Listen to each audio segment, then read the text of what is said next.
Loved by the Alien King. Alien Love Island Season 1, Book 3. A sci-fi alien warrior romance by Lindsey R. Loucks. Audiobook copyright 2024 held by Lindsey R. Loucks. Narrated by Jenna Rose and BJ Hunter. Produced and directed by CTR Audio. Chapter 1. Rain. Accessing memory 042681, code 010184. System flux 8. Memory accessed. While I stared in disbelief at the email I just hacked, Nira's voice, right after a fight with her husband, echoed through my artificial synapses from years ago. Can you imagine if I ever took his last name? Nira Early. That expectation is too great, especially for me who's never met a clock I liked. So glad that name change custom finally went away. Then she muttered something about the damn patriarchy as she stormed out of the room while inexplicably waving a pair of Lucy's socks. I sat in front of the holographic screen, and the cursor blinked next to Captain Mike Early's name. I never really liked him. He seemed coldly indifferent, even to his wife and child, and acted as though he'd rather be literally anywhere else than home with them. I was programmed to help, to offer tender, loving care to people of all ages and their homes. So this feeling of dislike was new, but powerful. Now, that feeling swarmed my android senses. I better meet with you, was all his reply said to a highly encrypted, highly classified email. Email date 10/21/2637 to mearly@earthspacefleet.com from hq@earthspacefleet.com. Subject: problem. Will she be one if she finds out? Nira. The email was about Nira becoming a problem if she ever found out. Despite Mike's cold indifference, he knew she would be, and had stated so in his reply. I better meet with you. My artificial heart pulsed with tension. Nira, who'd become the closest thing to a best friend an android could have, and who would loathe me for an eternity after what I'd done, was in trouble. Memory 042681, code 01084. System flux 8. Memory terminated. Chapter 2. Max. A cold, visceral shudder slithered down my scaled shoulders and coiled my feeling of dread tighter. I was trapped, sandwiched on the beach house's narrow staircase between two armed Earth Space Fleet officers. I expected this to happen at some point. All of us here on Clio 3, me, the Fade-finding weapon, and Earth Space Fleet, had to result in this exact moment eventually. Still, I wouldn't admit defeat so easily. I'm Max, King of the Xenox Warriors, I announced with untamed ferocity. Put down your weapons. The red-haired officer at the bottom of the stairs in front of me scoffed. Whatever, freak. Shoot him for lying, too, the other behind me said. Fucks. Another approach, then. By order of our peace treaty with Earth, no harm shall come to any Xenox warrior by the hand of any human, I reminded them. At the risk of breaking the treaty and causing a war, I demand you put down your weapons. We don't take orders from a Fade, the officer behind me said. Nice disguise, though. It's no disguise. I lifted my arms to show them my scales, which only made the redhead suck in a breath and clench his weapons tighter. This thing don't lie. He waved the Fade detector so the orange dot spiraled over my bare chest. You are a Fade. I'm not disagreeing with you, I said calmly. I am also the Xenox King. Look, I can prove it to you. I moved my hand toward my communicator on my wrist, and the redhead jerked his gun to follow my every movement. Careful, he warned. My high sword will be on the other end. He'll confirm who I am. Great, the word of another Fade. No, he's not. I waited for the communicator's boosted signal to connect. Does that thing work through holographic view screens? He shrugged. Supposed to. Axel, I have company, I told him when his face appeared, before he said something embarrassing, like if I'd run out of pine cones for my mango pine cone salad with the frosted flakes of my enemy's dried blood sprinkled over it. His easy, relaxed smile froze in place when I swiveled the view screen so he could see my surroundings. Stark viciousness soon replaced it. So this is an act of war, then, he bellowed. King Max, I'll arrange for Earth's total annihilation to happen within the hour. Nothing but straight to the point, my high sword. Wait, the officer behind me said. Please, we believe you. Just don't touch Earth, okay? It's got enough problems as it is. The red-haired officer lowered his gun, but not the Fade-finding weapon. You're still a Fade, though. We can't just let you go. Axel's usually good-natured chuckle dripped with venom. Sure you can. Just turn your backs, leave, forget this ever happened. Easy. The officer shook his head. We have orders. We don't show Fade mercy. Ever. Take me in, then, I told him. Max, Axel said through gritted teeth. What are you doing? The redhead rubbed the stubble on his chin. Like, capture you? I nodded once. Keep me alive, and we won't start a war. Max! Axel's mounting fury solidified the weight in my chest. This was the only way out, though, and the only way out was into Earth's space fleet. The alternative was death, not just for me, but for the billions of people on Earth. This was the only way for me to stay alive and hopefully see Nira again, even as a prisoner of Spacefleet. I could withstand the hatred in her big, brown, soulful eyes when she found out what I was, if it meant seeing her one more time. My selfish heart wanted one more glimpse of my beautiful star before she dissolved her memory of me into one of bitterness. Slowly, I moved my hands behind my back. I surrender. Max! Axel shouted from my wrist. Don't you dare touch him, or I'll... Cuffs snapped around me and my communicator, effectively shutting down Axel's threats. He would not take this lightly. In fact, he was probably bursting Nira's crew's eardrums, even while locked in her ship's brig. Maybe they'd let me keep my communicator. No, never mind.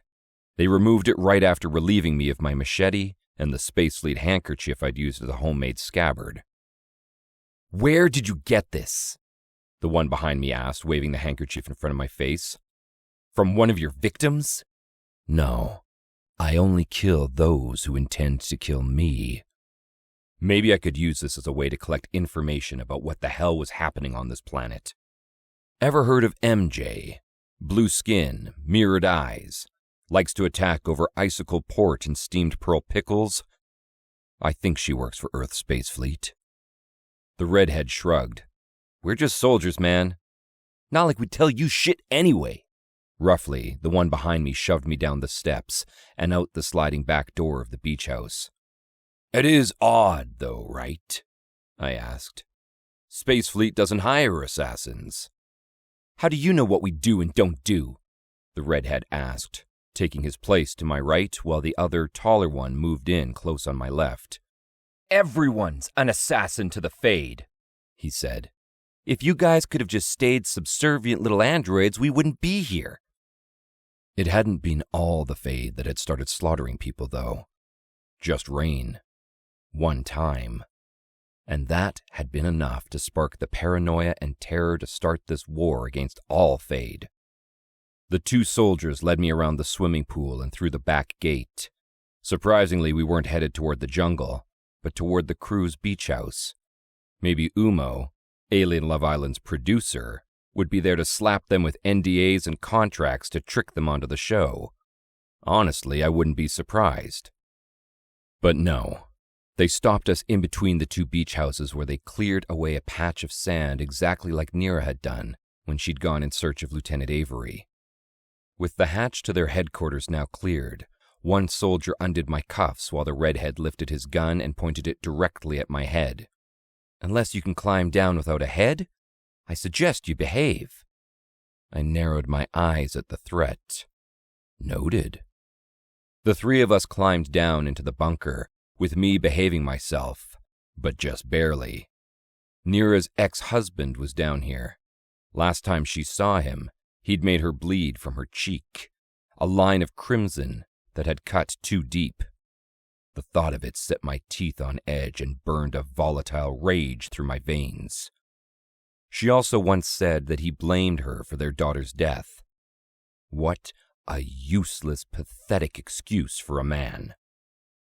Any man who hurt a woman was filth. Any man who hurt my Nira deserved punishment of the worst and most painful kind. I didn't know what he looked like. I didn't even know his name.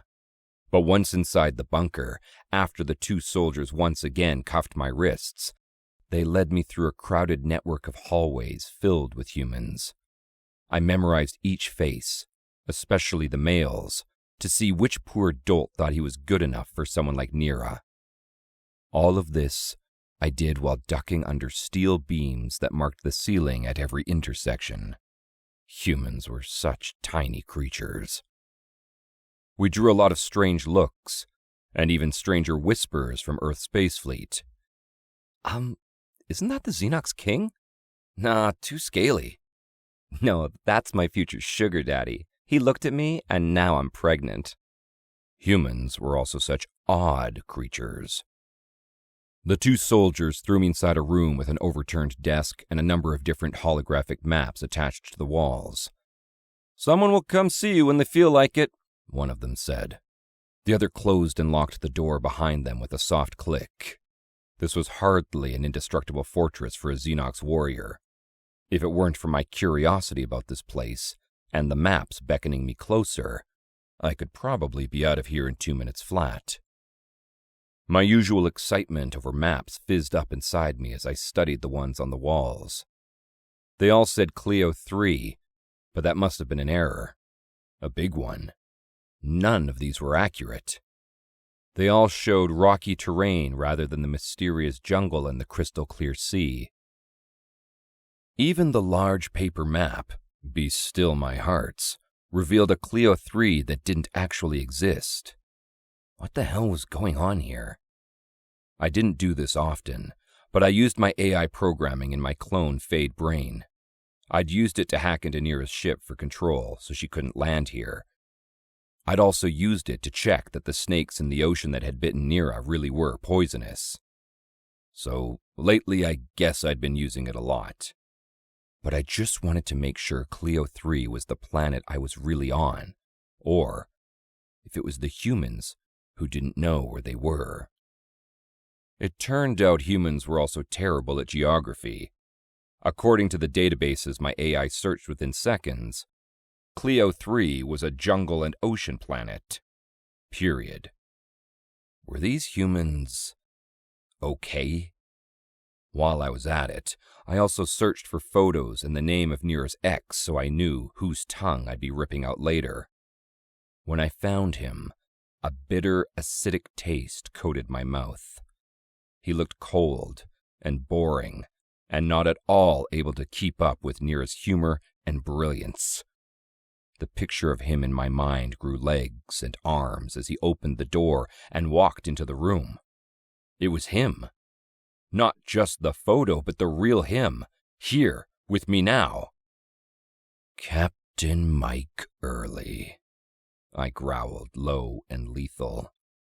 "We meet at last." Chapter 3. Nira. A choked scream tore from my mouth, my knees collapsed, and I went down hard. catching myself with my hands. The daggers still gripped in my palms clattered against the stone floor. My eyes welled with tears and blurred rain as she rose from the couch and started toward me. She was going to kill me, just like she had my little Lucy. Wasting no time, I picked up both daggers and hurled them at her at once. She caught them midair, one in each hand, not even flinching, not even hesitating her steps as she continued toward me. I brought out a gun from my waistband, not mine, but someone else's I'd stolen from the weapons table after escaping the cornucopia, and emptied all the rounds into her. The bullets bounced off her synthetic skin like they were nothing but children's toys. Panic seized me by the throat. I had nothing else to use against her. She'd taken everything from me. I shook with violence and vengeance, with wrath and murder. A wail that had been building inside of me since I'd arrived finally tore free. Even I could hear it, a monster inside my own head, forged from the fucking Fade kneeling down in front of me. "Nira," Rain said softly when I drew in a ragged breath. Tears striped her pale cheeks, coursing from her bright blue eyes, and she shook her head. "You can't hurt me." "I will find a way!" My voice sounded like I'd scraped it raw. I glared at her, my back arched while on all fours, a feral beast ready to pounce and kill. "Believe me!" "I do. But Nira, you're in danger, and I don't know how long I can keep protecting you." "Protecting me?" I spat. "You bring me to a recreation of my house after what you did to me, and you tell me you're protecting me? Get the fuck out with that bullshit, Rain!" "There are no birds on this island, and yet you had bird poop on your shoulder, remember?" I huffed an exasperated breath. "We're going to talk about poop now? How about telling me why you stole my entire living room when you ran away from Earth? Or why you're here in the first place?" "I didn't steal it. After you left, I bought it virtually in Mike's garage sale."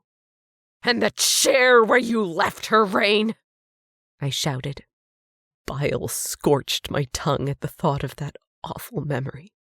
I rubbed my eyes in order to dig it out, just like I'd done unsuccessfully over the last 10 years. I couldn't even bring myself to look in that direction, across from the couch, the ghost of a recliner that had sat catty-corner to the TV in this mad mimicry of my living room. "Did you bring that too?" I dry heaved, my body on fire with the need to purge these hellish memories.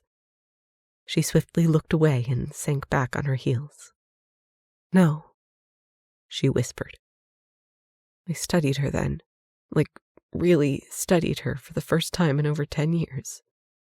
She looked the exact same, except for the steady tears that fell from her wide, almost wild blue eyes.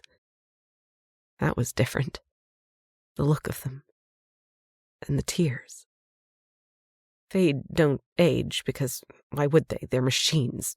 Destructive, violent, evil machines. And this one wanted to talk to me about bird poop. I had so many questions, so much hatred I wanted to shout at her, but my voice was drowning in too much sorrow to speak. So we stayed that way, on the floor, for quite some time, both of us crying, neither of us saying a word. It was then that I heard the soft popping coming from the corner. Little blue bubbles rose up out of a computerized machine and instantly popped. That hadn't been in my living room before, but I didn't care enough about it to ask what it was doing here. Finally, Rain broke the near silence again. "How's Major?" Insane. Even working out that single word between the knots constricting my throat was an effort. Rain tipped her head back to look up through the hole in the ancient structure's roof, and her tears fell harder. "Good. I mean, that's normal for a cat, or so the internet says." And then it dawned on me that there was something else different about her. "You don't talk like a Fade anymore." She shook her head. I fixed my processing speed so I could speak and blink faster. My creators could have done so easily, but they were more concerned with other things. I pressed my cheek against the cold stone wall, never daring to keep my eyes off of her. Like turning you into cold-blooded killers.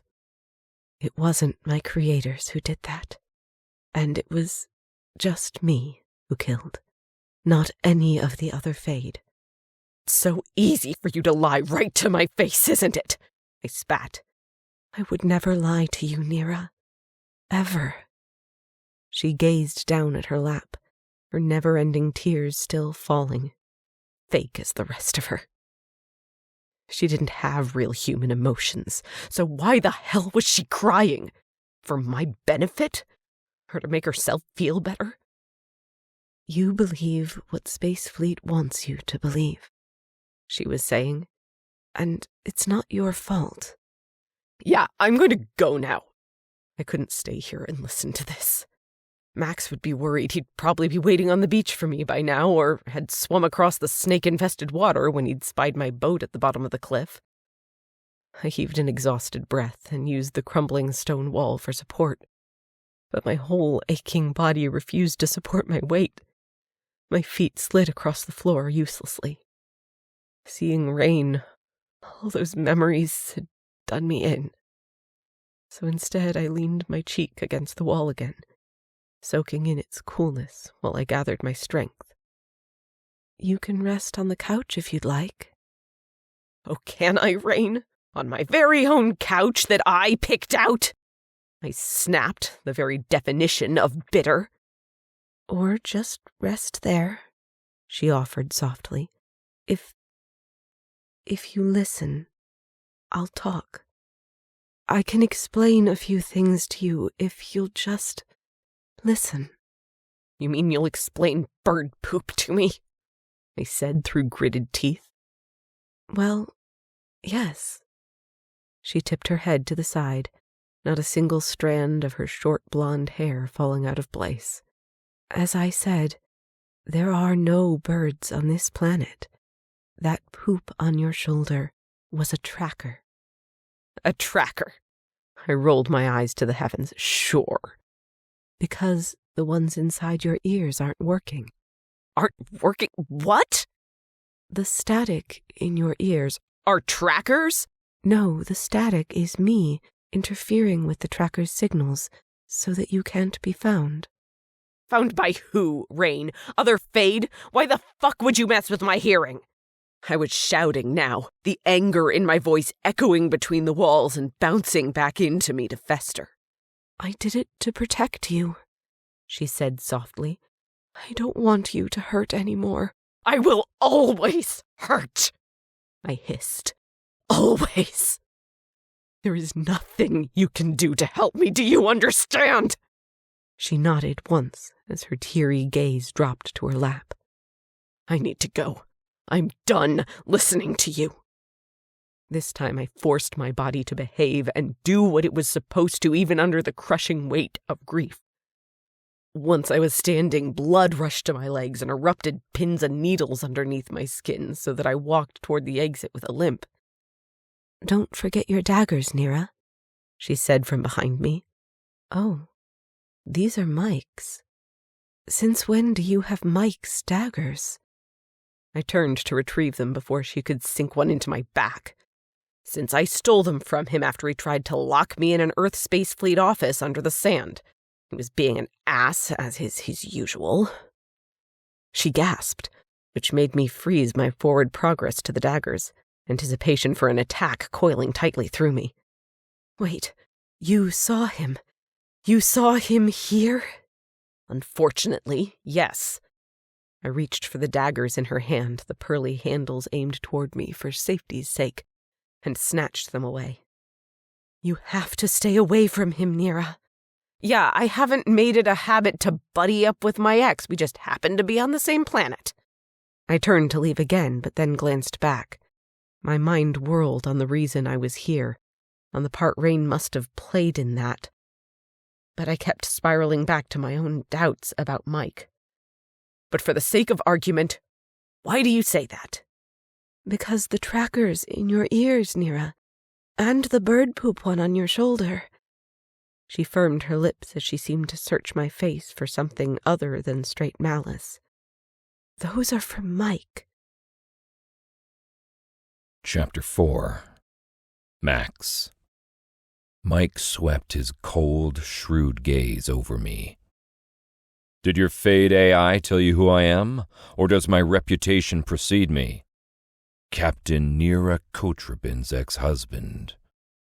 Just her name filled my hearts, while it drew a blank stare from Mike. You know my ex? Intimately, I admitted freely. I was never one to purposely spark jealousy, but I was curious to see how he'd react. He didn't. At all. The man was an empty canvas. She's certainly in for a rude awakening when she finds out you're a Fade, he tisked, like he was speaking to a child. The Xenox King. You won't find any royal red carpet or special treatment here, I'm afraid. You are, I said with a nod. He cocked his head. What? Afraid. He deserved to be called out on it too, the arrogant dolt. He still stood by the closed door, unable or unwilling to step farther into the room without a quick escape at his back. Fade were modeled after humans, not Xenox. So how did you do it? He asked. Better yet, why did you do it? I'm not one to share all my secrets. I see, but you'll share the fact that you're fucking Nira. I grinned. With pleasure. Both the sharing and the actual fucking part. Why are you here on Clio 3? Did you come with Nira? We came on the ship she stole from you, I said, adding a smirk to salt that particular wound. His eyes narrowed a fraction, the first show of emotion he might have ever given. Poor Nira. What did she ever see in him? A frozen cardboard cutout of a man who'd likely kept her bed cold and boring. Goddess, I had more life in me as a dead King Fade clone than he did. Who was really the android here? Interesting that she'd bring you along while on a mission for Earth's space fleet. Also interesting that you have the gumption to surround yourself with Earth's space fleet as a Fade. He flicked up an eyebrow as he studied me. Just how crazy are you? I think you mean brave. It's the size of one's balls that truly makes the man. I pointed between his legs. Sorry for your loss. Was it Nira's divorce that finally did yours in? He forced a sorry excuse for a smile. You're goading me rather than trying to kill me. Why is that? Because Nira asked me not to kill you. I took a single step forward, and his hand jerked behind his back. Not for his daggers, because Nira had stolen those too. Perhaps another weapon, then. That didn't stop me from continuing my advance to drill my next few words right through his skull. But if you touch her again, or draw another drop of her precious blood, or so much as breathe near her again, I will end you. Wholly, gladly, my promise to her be damned. You already broke a promise to her by pretending you're something you're not. That truth twisted into my chest with intensely sharp precision. He was right, of course. But I couldn't go back now and keep myself from falling for her. She made it near impossible not to love her smile, her laugh, her humor, her thoughtful silences, while she mentally stayed 2 steps in front of everyone else. Her body, her heart, her soul. The entirety of Nira Kotrabin had wrecked me. That's my burden to bear, I growled. So it is. A cold gleam lit inside his eyes. Unless I tell her first. My stomach clenched when an icy ball of dread plummeted inside it. It would be so much worse if she heard the truth from anyone but me. And how would that benefit you? I asked, my voice smooth but my insides shuddering. It doesn't. But don't you think she has a right to know everything about her current lover? He shrugged casually.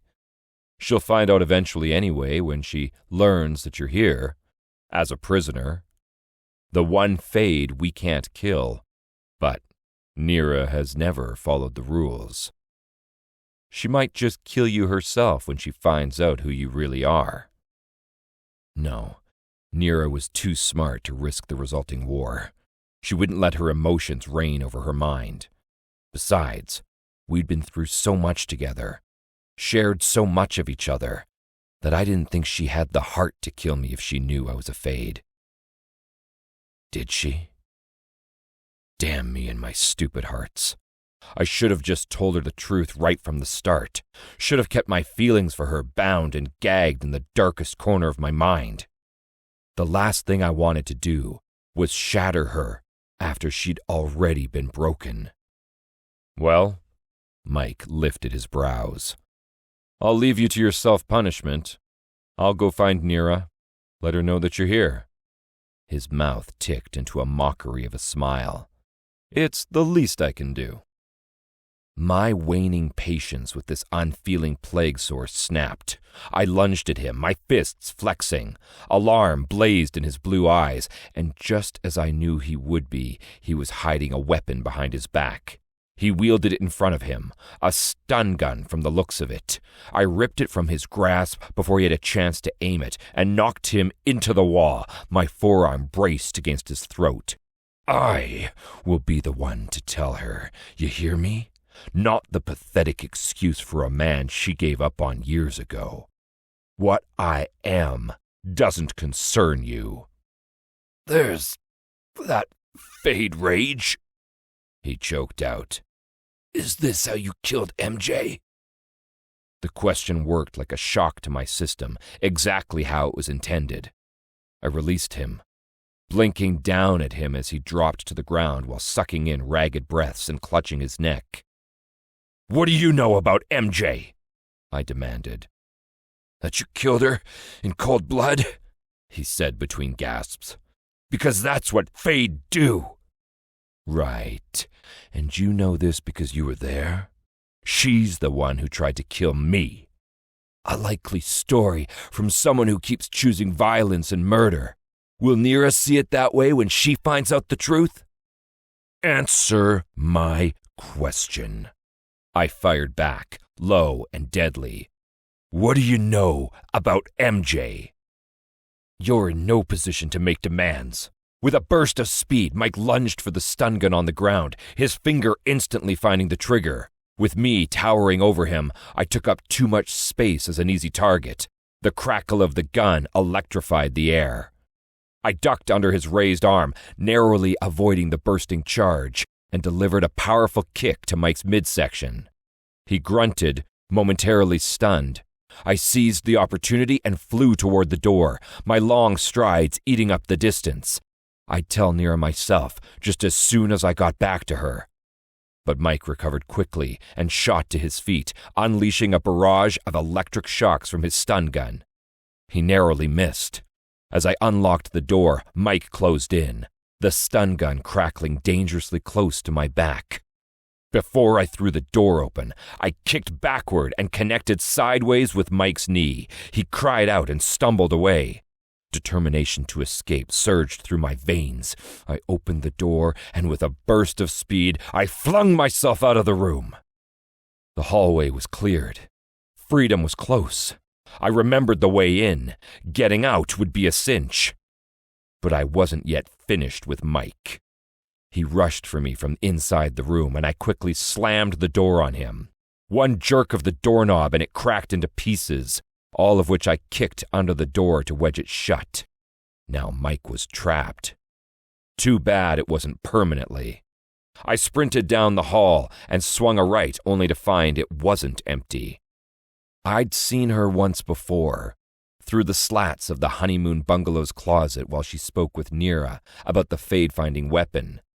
Tight blonde bun, couldn't keep her blue eyes from undressing Nira, and a little bit of drool on her chin. Lieutenant Avery. Her eyes widened when she saw me, and then even more when the sound of crashing metal exploded from the direction I'd just come from. I jolted to a stop, thinking fast. "Excuse me, Lieutenant. I'm King Max, here for official business with Earth's Space Fleet. If you'll just step aside, I'll be on my way." Instead, she slid her gaze behind my back, telling me all I needed to know. I was screwed. Mike's stun gun connected with my side, sending a jolt of electricity through my body. My muscles seized, and I crumpled to the ground, immobilized. Mike approached with a cocked eyebrow, the only hint that he was relishing his victory. "Hurts, doesn't it? To know that humans are smarter, better, and faster than you? We win. Always." I forced myself to move, to escape back to Nira's arms, struggling to regain control of my body. But it was no use. My mouth still worked, though, as well as my tongue, and I summoned all my strength to say something I shouldn't. "Did you put as much effort into being a father as you put into being an asshole?" He slammed the butt of the gun down into my face, and then all I saw was black. Chapter 5. Nira. The trackers. Mike was tracking me? With bird poop? Explain, I demanded of Rain, whirling to face her again. She turned and strode back to the couch to pace in front of it, which was something I always used to do. Tension lined her tear-streaked face as she fidgeted her hands together in jerky movements, such a natural show of stress that even I was fooled. Rain had changed in the last 10 years. She was more human, which was something I wasn't sure how to wrap my brain around because she wasn't human at all. "After what happened," she began, "but before you left, Mike inserted trackers into your ears while you slept.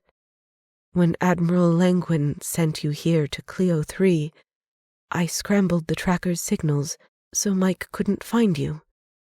Wow, there was a lot to unpack in that statement, but I thought I'd start with the obvious. Which means you were tracking me too. Rain stopped her pacing and looked at me. The constant tears, the obvious heartbreak on her features having zero effect on my malevolent soul. "I always know where you are, Nira," she said softly. "How very creepy of you." "You always told me that if I have to, I could chase you around the universe to give you reminders. For example, it's been 1,368 days since you last called your parents, so you might carve out some time." "Oh my God, stop! Just stop!" I snapped, "and get your damn static out of my head!" As if a switch had been hit, the static immediately went silent. Sounds roared, the rustle of jungle leaves outside, the lapping of ocean waves, my boots grinding the dust of centuries-old stone beneath my heels. I could hear again. Only I wasn't so sure I wanted to right now. Rain sagged where she stood. "Without my interference, they'll find you." Her voice sounded the same, and yet different. Older, even though Fade don't age. Wearier, even though Fade don't tire.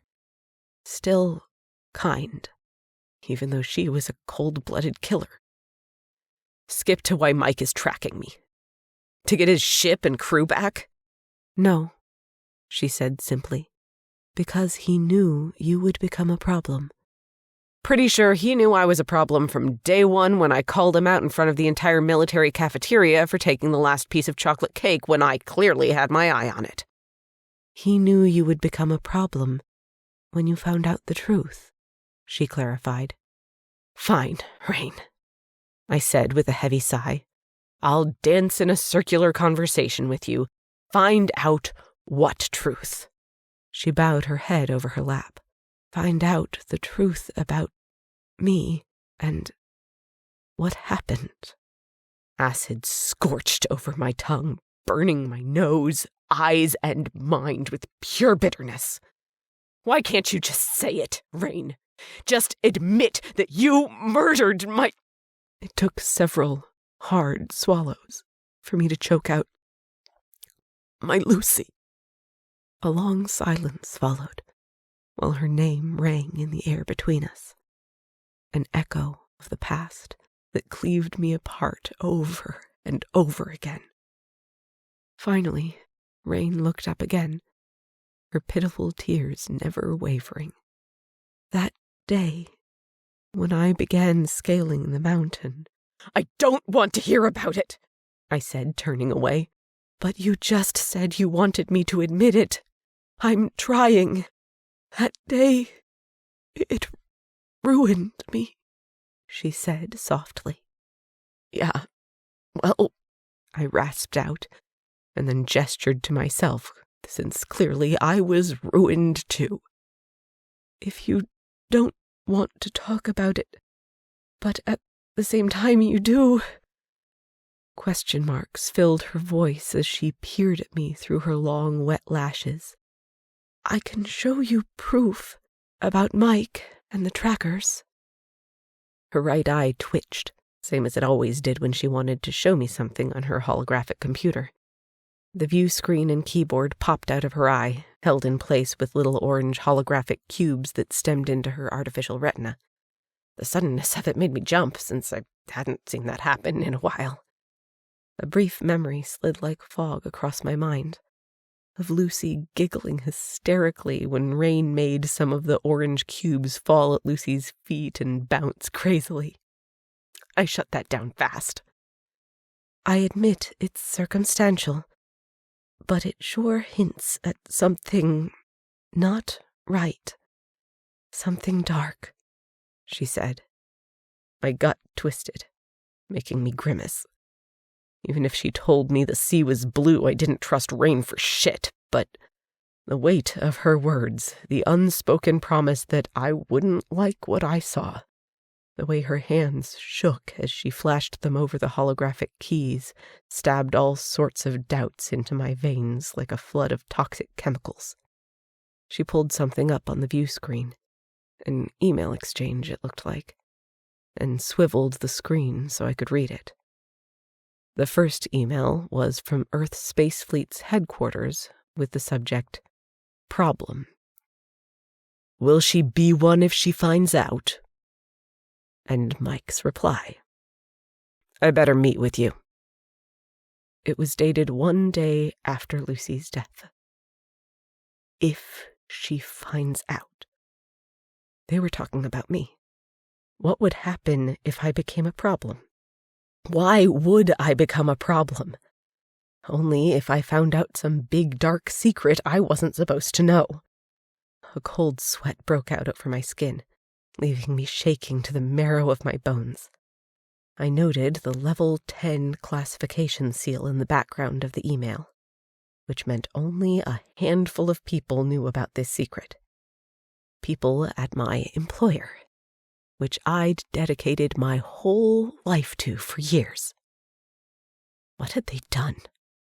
What did they not want me specifically to know about? That they now hired secret assassins like MJ, even though that had never been in their MO before? That they were fighting a war with the Fade on a rocky planet that really existed as a jungle ocean planet? Surely it was much more sinister than that if it invited so much secrecy. But I just couldn't handle sinister right now, like, at all. I can't do it, I said on a sob while my entire foundation crumbled. "It's too much. I can't take any more." Rain nodded and twitched her eye to disappear that message in her computer. "I'll be right here if and when you're ready to hear more, Nira." I wished I could have stayed. I had 1,000 more questions, none of which I wanted the answers to, but all of them I needed to hear. My body, my mind, and my soul had been wrung out with shock after shock at seeing Rain again, though. I was done listening to her, could barely tolerate being in the same room with her, hated every single one of her pathetic tears. And yet, I wished I could have had the emotional capacity to stay. Instead, I was a drunk on too many emotions mess of a woman at odds with herself when I stumbled out of the ancient ruins. Hardly in any state to hike down a cliff in the dark and row herself back to shore. But somehow I did it. I don't remember any of it, but I do remember searching for Max on the beach, wishing I was in his arms while I told him that it felt like my whole world had been ripped out from under my feet again. But he wasn't there.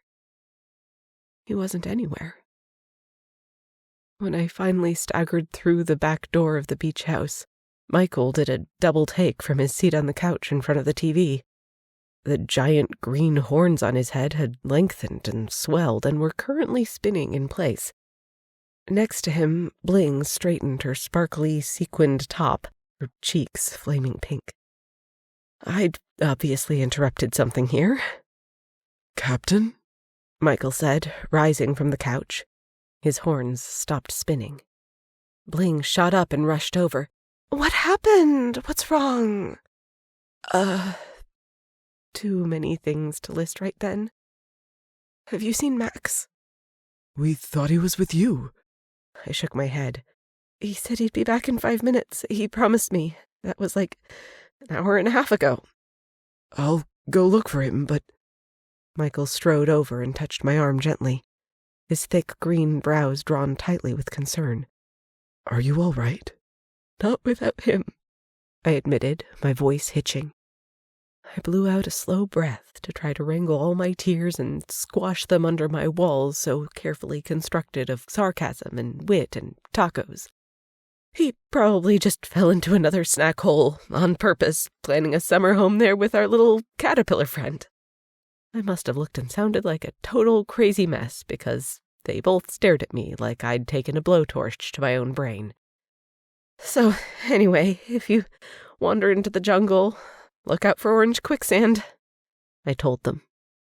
"Okay." Michael glanced at Bling, whose glittery lipstick was smudged all over. Leave it to me to interrupt them with my life exploding everywhere, but they didn't seem annoyed with me in the slightest. Bling put her arm around me, squeezing me close to her ample 3-breasted chest, and rubbed my arm. "There's nothing to worry about. I'm sure everything is fine." If only all my worries agreed with her. Michael crossed toward the couch and picked up, surprise, surprise, a machete. These were not in short supply on this planet. Every closet here spit them out like slot machines. "Do you know if he's still wearing his communicator on his wrist?" he asked. I don't see why he wouldn't be." He nodded, already slipping out the back door. "I'm probably going to need Pete for this, but we'll find him, Captain." Before he vanished into the night, I called out, "Michael, wait." He turned, dangling pool lights behind him, casting him in shadow. It seemed so silly to say what I wanted to say to someone so selfless and brave, but then I remembered I had no shame when it came to friends. "Call me Nira." Chapter 6. Max. The sound of lapping waves filtered into my mind, reminding me of the first time I'd come onto this planet, with Nira curled into my side, unable even then to keep from touching her, falling for her. But as I blinked my eyes open, I found that Nira wasn't with me. The wave noise came from an ancient-looking cooling unit in the ceiling that rumbled on and then stopped, rumbled and stopped. Glass walls surrounded me within a larger room, trapping me inside a clear cage, like at one of those human zoos. Thankfully, there were no spectators. I was alone. Groaning at the ache in my face, I sat up. The gash on my cheek scales had been cleaned and bandaged, a perk no other Fade had likely been given. What would Earth Space Fleet do to me if they couldn't kill me? Keep me in this coffin forever? Or would they be willing to make a deal? If they set me free, I'd what? Promise not to clone myself again with Fade technology as my soul? Give them the secret Xenox recipe for Buxton blood milkshakes? I didn't know. I didn't even have my communicator to brainstorm with Axel. It was here somewhere. One of the guards must have stashed it safely away from me. The room was lit, as was the hallway outside, visible through the little circle window in the door. There were no people around, which meant it was probably late. The perfect time to try to escape. I took in my scant surroundings. A cot with a piss-stained mattress, an even yellower pillow, and a bucket in the corner. If I smashed my way out of here with the bucket, someone would surely hear it. But that wouldn't keep me from trying. After I hauled myself to my feet, a shadow floated by the hallway door, and then a face appeared in the window. Familiar, highly punchable, a faint bruise around his eye in the pattern of my knuckles. Then another face appeared, also familiar, also punchable, and very green, all the way up to his horns. "What the fucks are you doing here?" I asked. They couldn't hear me, but it didn't matter. Relieved laughter tripped out of me, half strangled with all of my questions. Smiles burst across both their faces, and then they both ducked down like some comedy duo's crazed version of peekaboo. Curiosity flared, and then annoyance when they didn't reappear again. Was that it? Was that the extent of whatever this was? Just a quick peek at Earth Space Fleet's newest prisoner? A good laugh, and then back to Alien Love Island, as though everything was normal? But then the door popped open, and Pete and the Killian strode in, half naked, like they owned the place. A dating show host and my mortal enemy. This rescue, if that's what you could even call it, was doomed. "What kind of moron gets captured by Space Fleet?" Pete asked loudly, his arms outstretched. "The kind who's calculating the best place to punch you first," I growled. "What kind of Hunger Games cornucopia escape room bullshit was that, Pete? You could have killed someone with that idea of yours." "Oh, he knows." The Killian's green, intelligent eyes swept over my glass cage and then landed on me, narrowed with all sorts of questions and suspicions. He shrugged a bow and a quiver of arrows, the Killian weapon of choice, higher up his muscled arm so the wooden end clanged against a machete strapped to his waist. "That's why he's here, to bust you out and make nice so you don't kill him." "That's part of why I'm here," Pete said, rolling his eyes at the Killian. "Here's a little-known fact. I've never had a lock I can't pick in under a minute, thanks to my dad, a professional locksmith. Remember that game in episode 2 called Lock and Key? I would have whooped all y'all." "And of course you knew that," I said to the Killian. He stopped in front of me and crossed his arms, studying me as though under a microscope. "What did you do, Max?" "Wrong place, wrong time," I shrugged. "That's it." Space Fleet doesn't take prisoners. They don't hire assassins like MJ either, and yet I held out my hands at my current situation. He nodded slowly. Funny coincidence how the hired assassin and the first Space Fleet capture I've ever heard of all revolve around you. Funny indeed. Goddess damn him. He didn't know when to stop that quick mind of his. He was always 5 steps ahead of everyone else. Pretty soon, he'd lap us all with the discovery that Twilight vampires could have just worn sunscreen to keep from glittering. Anyway, Pete crossed toward a control panel on the left wall. "You should see the numbers for the latest episode, especially with the cliffhanger ending of the entire second group still missing in their escape room adventure." Pete kissed the tips of his fingers and then exploded them apart.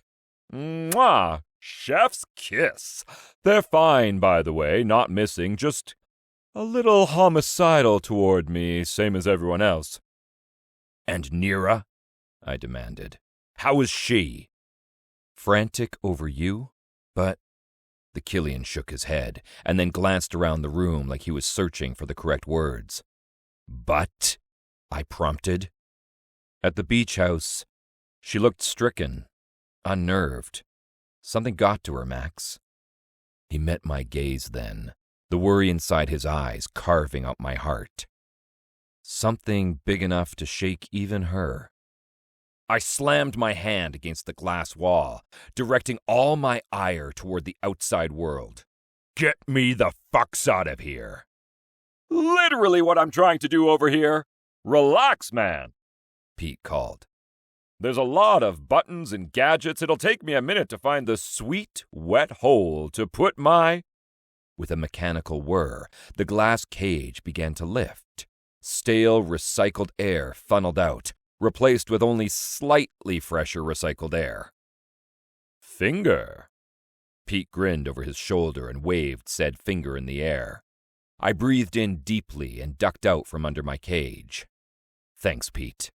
Don't mention it, he said, coming toward us. But if you do, make sure it's in front of the ladies. Yeah, I was not going to do that. How did you find me?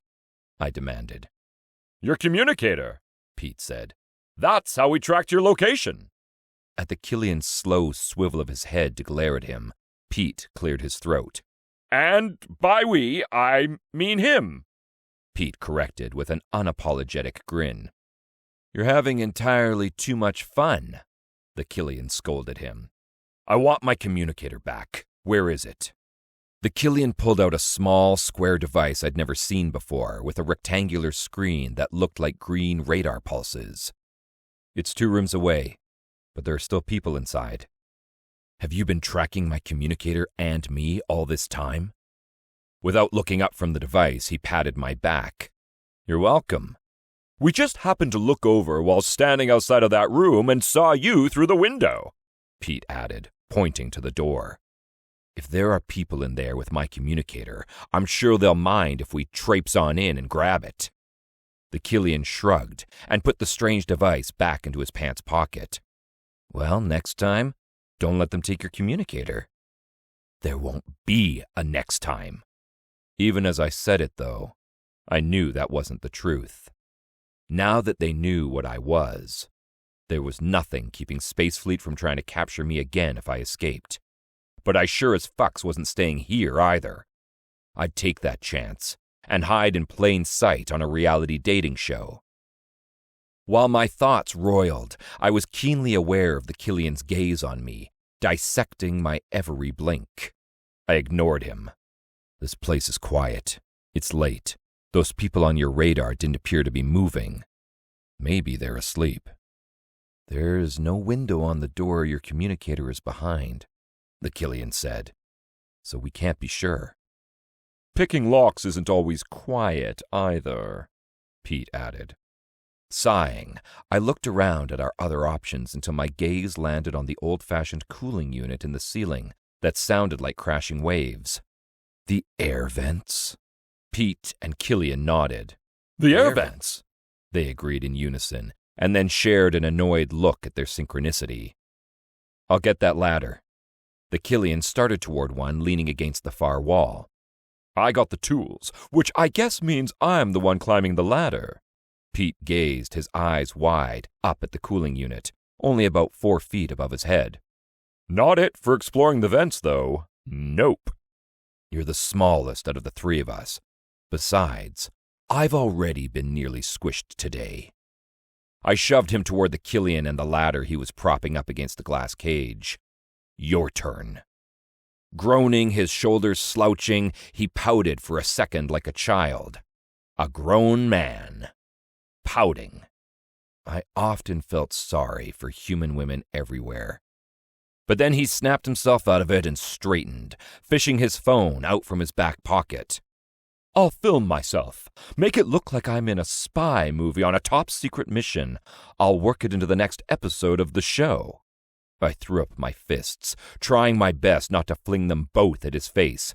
Whatever gets us out of here alive, Pete. Whatever got me back to Nira, too, to hold her and find out what had shaken her so badly. While the Killian held the ladder steady for him, Pete began to climb, all the while talking animatedly to his reflection on his phone. 5 minutes to defuse the bomb, get the communicator, and rescue the girl. This is nothing compared to how he tested my patience on the way here. He was practically skipping. The Killian shot me an irritated look, like just thinking about it angered him all over again. I don't do skipping. Same. Next time, maybe accidentally trip him, I suggested. Yeah, I can still hear you, you know, Pete called from the top of the ladder. The Killian nodded and murmured, accidentally. I like it. While Pete began unscrewing the cooling unit from the ceiling, the Killian and I went silent, the awkward stretch of it pulling tightly at my nerves. The thick tension of the quiet corkscrewed at each of my scales and twisted them uncomfortably until finally I couldn't take it anymore. Why did you come? I blurted. At the same time, the Killian asked, why did you let me go up the hand wall in the escape room before you? Oh. Out of all the things to ask, that's what he decided to go with? Well, because Nira trusts you. Oh, okay, he said on a chuckle. She trusts you too, more than trusts you, and you decided to escape the shrinking room last. I shook my head, because it seemed so obvious to me, and then I glanced up at Pete. The cooling unit now dangled from two ends, and Pete was hauling himself up inside the air duct with ease. She would have been upset if anything had happened to you, I explained. I couldn't let that happen. Well, the Killian rocked back on his feet a little, his green eyebrows shooting up his forehead. I shouldn't be surprised by your honor toward her, but thank you. You're welcome. This exchange was as uncomfortable as silence. I shouldn't have to explain anything to a Killian, or dive too deeply into the other reasons behind me sending him up the wall of hands before me. Other reasons like, I don't know, he wasn't terrible. I came to rescue you for the same reason, he said. Nira was upset, and I didn't want her to be. He gazed up at the dark hole in the ceiling Pete had disappeared inside. He would never admit this in front of you, but I suspect that's why Pete came too. He has feelings for Nira. A growl escaped as I flexed my hands and imagined ripping him to shreds. I started for the ladder, but the Killian stepped forward to block me. Not those feelings, idiot, he said. Sympathy. Empathy. He lost his only daughter too, some years ago. She was sick, but he was never quite the same from what I've read and heard. Still annoying, still self-obsessed, but broken on the inside. And just like that, my whole opinionated version of Pete collapsed. He'd been a father once, just like me, and had suffered the worst of parenthood, just like Nira. No wonder he gravitated toward her, listened to her, told her about the bird poop on her shoulder, when he didn't really do things like that for anyone else.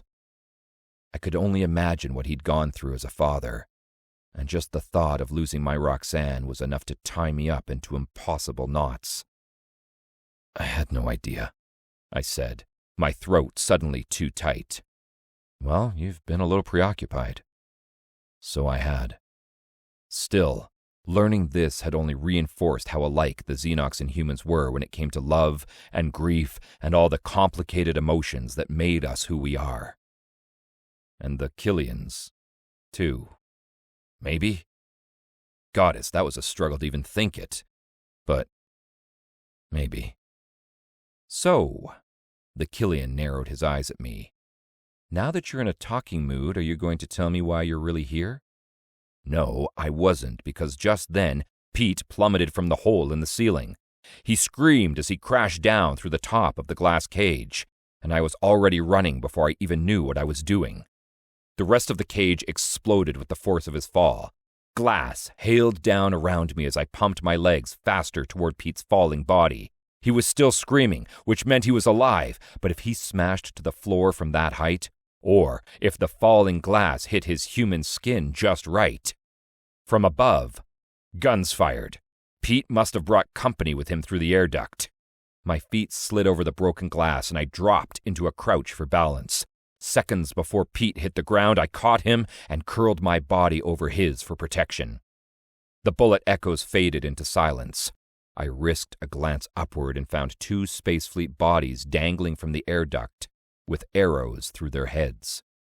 To my left, the Killian stood with broken glass shimmering in his long green hair, and another arrow knocked in his bow, his face a mask of deadly precision. "Okay?" he asked. I looked down at Pete, who didn't seem to have a single scratch on him. He grinned and waved his phone at me. Got it all on film. "Yeah," I rasped and hauled Pete upright. "We're okay." The Killian glanced toward the door, nervous energy coiling around him. I'm afraid that was a little too loud to continue our escape so smoothly. "So, epically, you mean?" Pete handed me my communicator bracelet. "For you, Your Highness." Not only did I take it, but I did something so unexpected, so fucking implausible for a Xenox Warrior King Fade clone. I hugged a human who wasn't named Nira. "Oh, okay." Pete patted me on the back while I crushed him to me, his shoes swinging freely more than a foot off the ground. "It's just a communicator." "I'm sorry, Pete," I rasped. "For catching me?" "For everything you've been through." I set him down carefully on the mountains of glass under our feet, like he might shatter there too. "I mean, okay." He blinked at me, and it was only then I saw it. The heartbreak.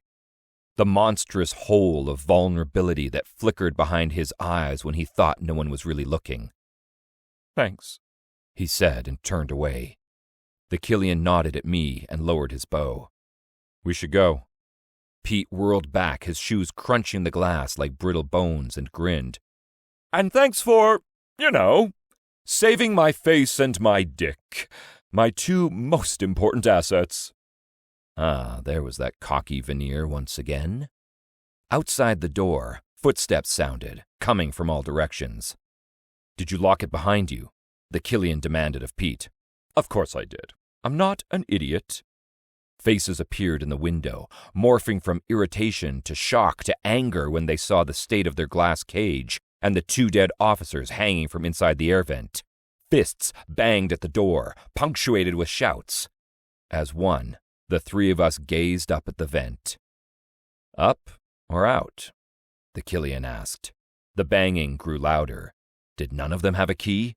As if realizing this, several of them turned and sprinted down the hall. "I'll pop your eyes out and jam them up your asses so you can see firsthand how dead you're about to be if you don't open up," one of the officers shouted. There was a lot wrong with the statement.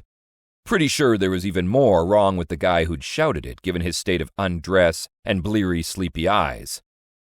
"Up or out?" the Killian asked again, louder this time. They could cut us off in the vents, and we may not even fit. I flexed my hands and consciously found my center, readying for battle. "We go out." Could the 3 of us take on all of them? I mean, the 2 of us, since Pete was already whining and shaking his head and moving behind us. The Killian grinned, the malicious and deadly kind I'd seen plenty of times before. "Out it is," Pete groaned. "If they kill me, I'll be coming back to haunt you both so many times." "Heads up." The Killian tossed me his machete underhanded. I snatched the blade out of the air as the sea of officers banging on the door parted for the lone woman smart enough to bring her key.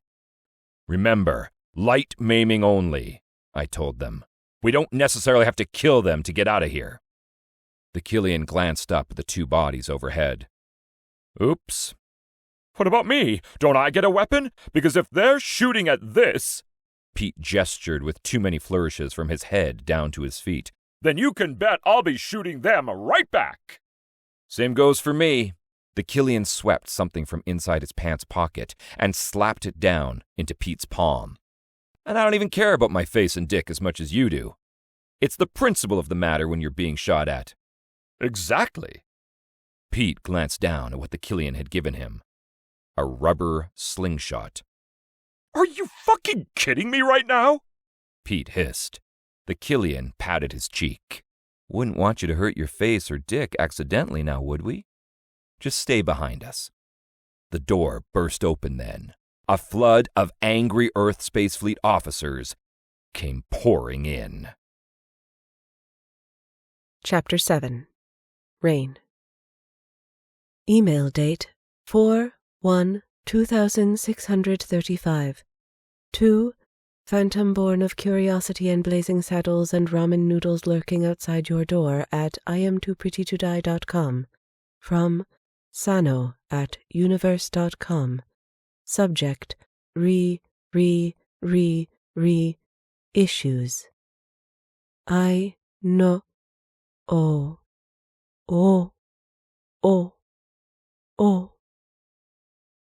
Email date 4/1/2635 to Sano at universe.com. From Phantom born of curiosity and blazing saddles and ramen noodles lurking outside your door at iamtooprettytodie.com. Subject issues. Oh my goddess, it worked. The Fade Tech powered his clone on in seconds. He's alive, and he's glaring at me. Now he's telling me to put down the caps lock and stop shouting at you. He even still sounds like the asshole he is. Thank you, thank you, thank you. Chapter 8. Max. Bullets zinged everywhere. The three of us scattered for cover, the Killian in one direction and me hauling Pete behind a stack of wooden crates against the other. A Space Fleet officer plowed around the stack, gun raised. I swiped out with my machete, creating a deep gash in his gun hand. He cried out and went down, but more footsteps pounded toward us to take his place. Pete reached out to take his fallen gun, but I stopped him with the bloody blade of my machete. "Do you know how these work?" I demanded. His jaw dropped, like he couldn't believe I had the gall to ask him that. But then he sullenly shook his head. "So I guess I'll just slingshot it at someone." "Your best idea yet." I agreed and emptied the clip, including the bullet in the chamber, and handed the gun to him. "Stick to me. Take their weapons when they drop them." "And put them where?" he hissed. I shot him a look that dissolved that question into thin air. Of all the times to fight alongside someone woefully unprepared for battle. I peered out over the crates. The Killian's arrows flew, one right after the other, dropping officers to their knees with howls of pain. Still more came. Time to move. "Ready?" "Not really," Pete answered in a shaky voice. We lunged out from behind our cover anyway, adrenaline pumping through my veins as I dodged and weaved, slicing my machete at anyone who came too close. A group of them rushed me, guns drawn, and I high-kicked and swung my weapon around to disarm them. They stumbled back, stunned, hurt, and then immediately charged again. I could never get over the sheer tenacity of humans. Impressive stuff. Since I didn't want to kill them, I found myself in hand-to-hand combat, punching, swiping, roundhouse kicks, plus the occasional love tap with my machete. Meanwhile, Pete gathered up all their dropped guns and stashed them in a burlap sack that he threw over his shoulder, Santa style. Then he loaded one gun in his slingshot and let it fly. The poor bastard it hit was rearing back with his large fist, which was aimed directly at my face. When the gun struck his temple, he dropped like a 1,000-pound weight. Through the new round of chaos closing in on us, Pete caught my eye. "Yeah, I'm saving your face too." You're the star of the show." I nodded once, obviously not used to such tactics in brutal wartime battles. "Thanks, I guess." Then I noticed something out of the corner of my eye. It was a long wooden pole leaning against the wall, a distraction and a weapon that could take care of a lot of officers at once. "Pete," I said, pointing at the wall, "you've just been upgraded to pole duty." "Oh yeah, I see where you're going with this." He grabbed it and swung it around like a caveman with a club, crashing several to the floor. Mid-kick to scatter their dropped weapons into the mountain of glass in the center of the room, a gun pointed and clicked at the center of my forehead. The man who held the gun on me was none other than Captain Mike, Nira's ex-husband, and one smug son of a bitch with his vindictive smile that practically glowed. "You certainly know how to put on a good show," he said. Next to me, angling the pole in front of me as if for protection, Pete scoffed. "Yeah, that's why I'm still filming." He jerked his chin to the phone in his pants pocket, the camera part peeking out. "Tell your friends to put down their weapons," Captain Mike ordered. Two men stepped up behind him, weapons drawn. "You tell yours to do the same first," the Killian demanded, from behind me and to my right. The two armed men behind Mike didn't obey. Nobody moved. I didn't dare turn my gaze away from Mike to check, but it seemed like the six of us were the only ones left standing. Groans and whispers sounded throughout the room, and the occasional cascade of glass down the mountain in the center when someone tried to move quietly. No dying screams, so that was a plus. That left 3 against 3. For now, at least. Mike narrowed his eyes, his glare penetrating to the back of my skull as though to read my next several thoughts. A picture of Nira filled my mind.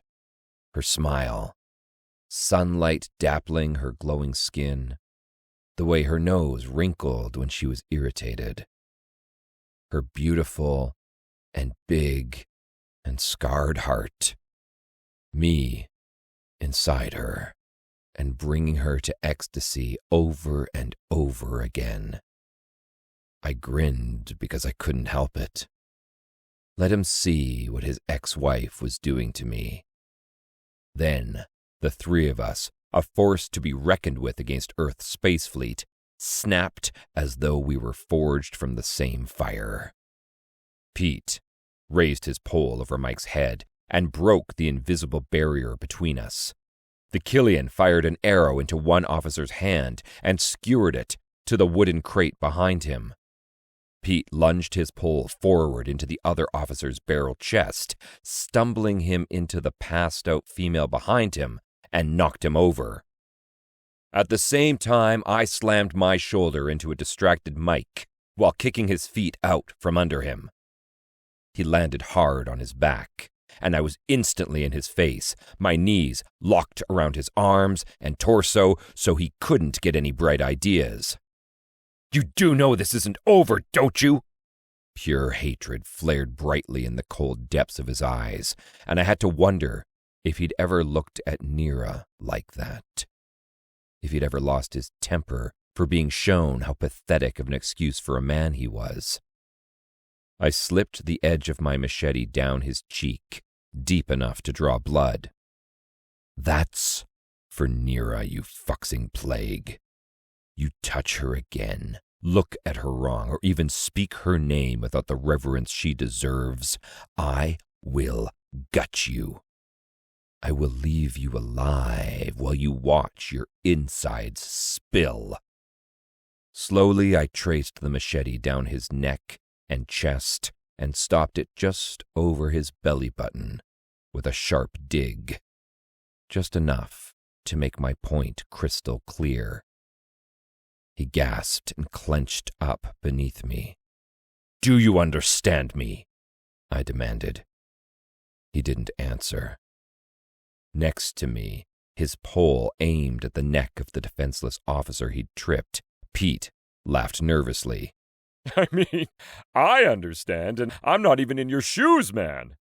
The Killian released an arrow from my right that sailed across the room, a clear threat to anyone who dared move toward us.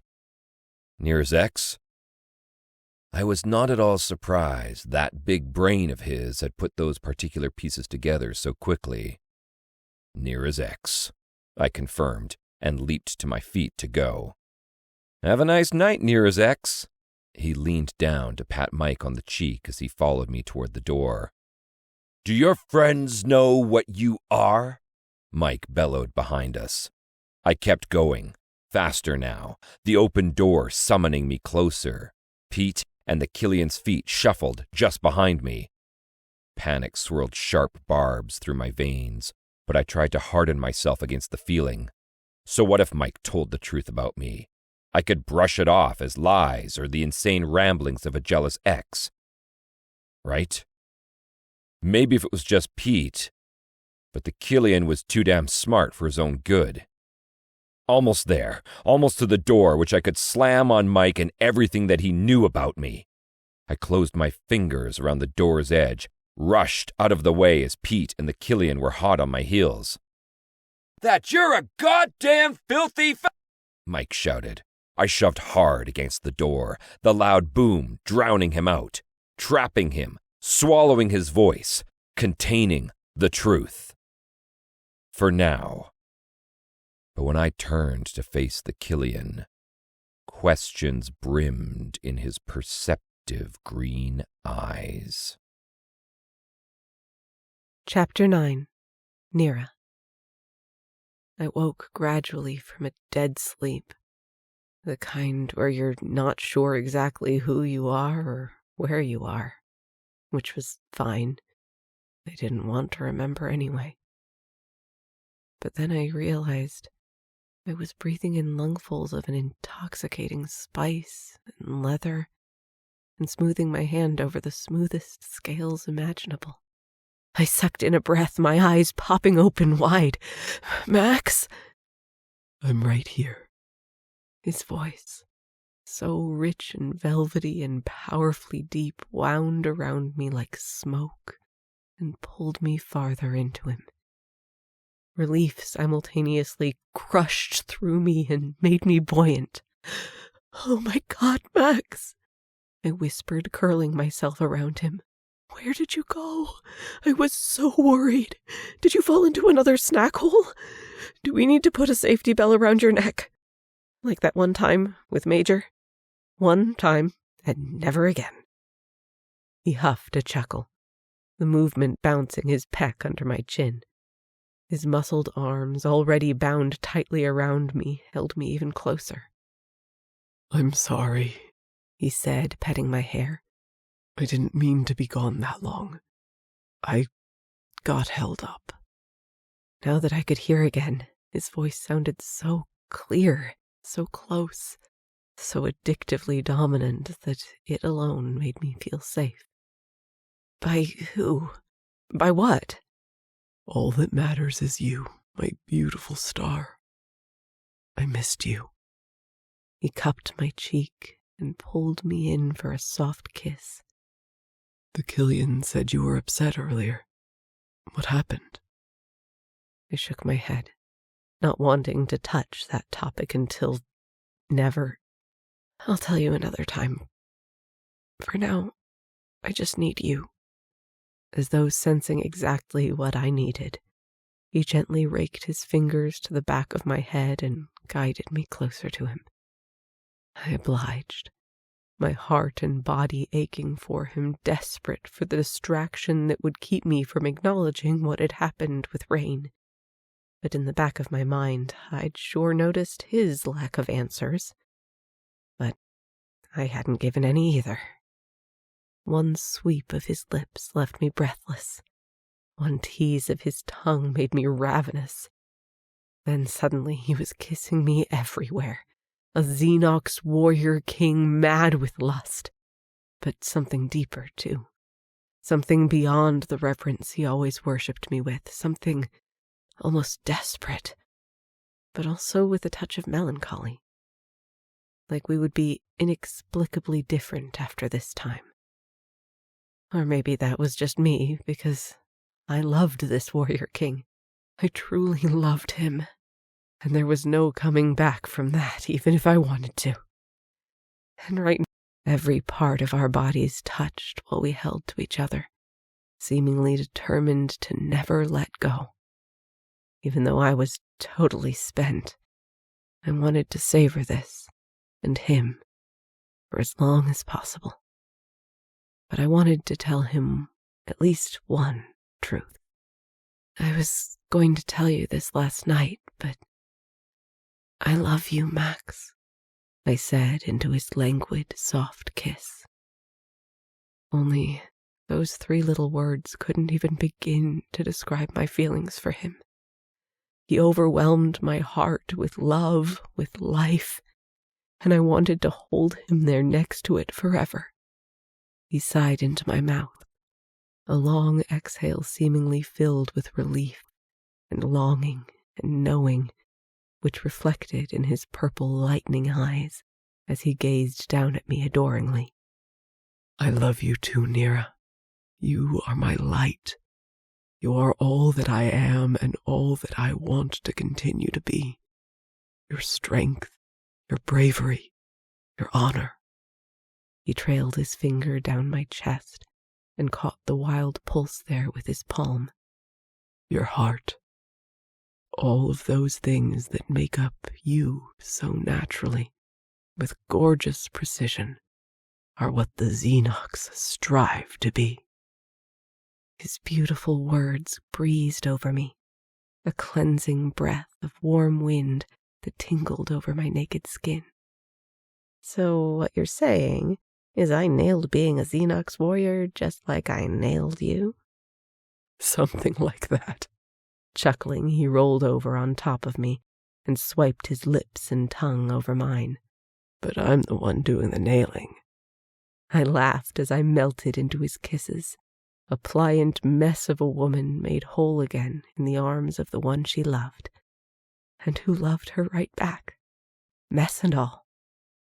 How did I get so lucky to find someone who fit me so perfectly, who made my whole body sing in ways I'd never experienced before, who challenged me, accepted me, whose fierce devotion to the protection of my heart brought tears to my eyes again and again, who loved me for me. I love you, Nira, he whispered as him. I love you. A flash of worry darkened the lavender depths of his eyes. No matter what happens next. Chapter 10. Max. Now that we'd admitted our true feelings for each other, our lovemaking was somehow even better. And it had already been fucksing amazing. But while Nira smoothed her little hands over my cheeks, my chest swelled. I'd always felt her everywhere, but now I felt all of her even deeper, physically, emotionally, but especially in my hearts.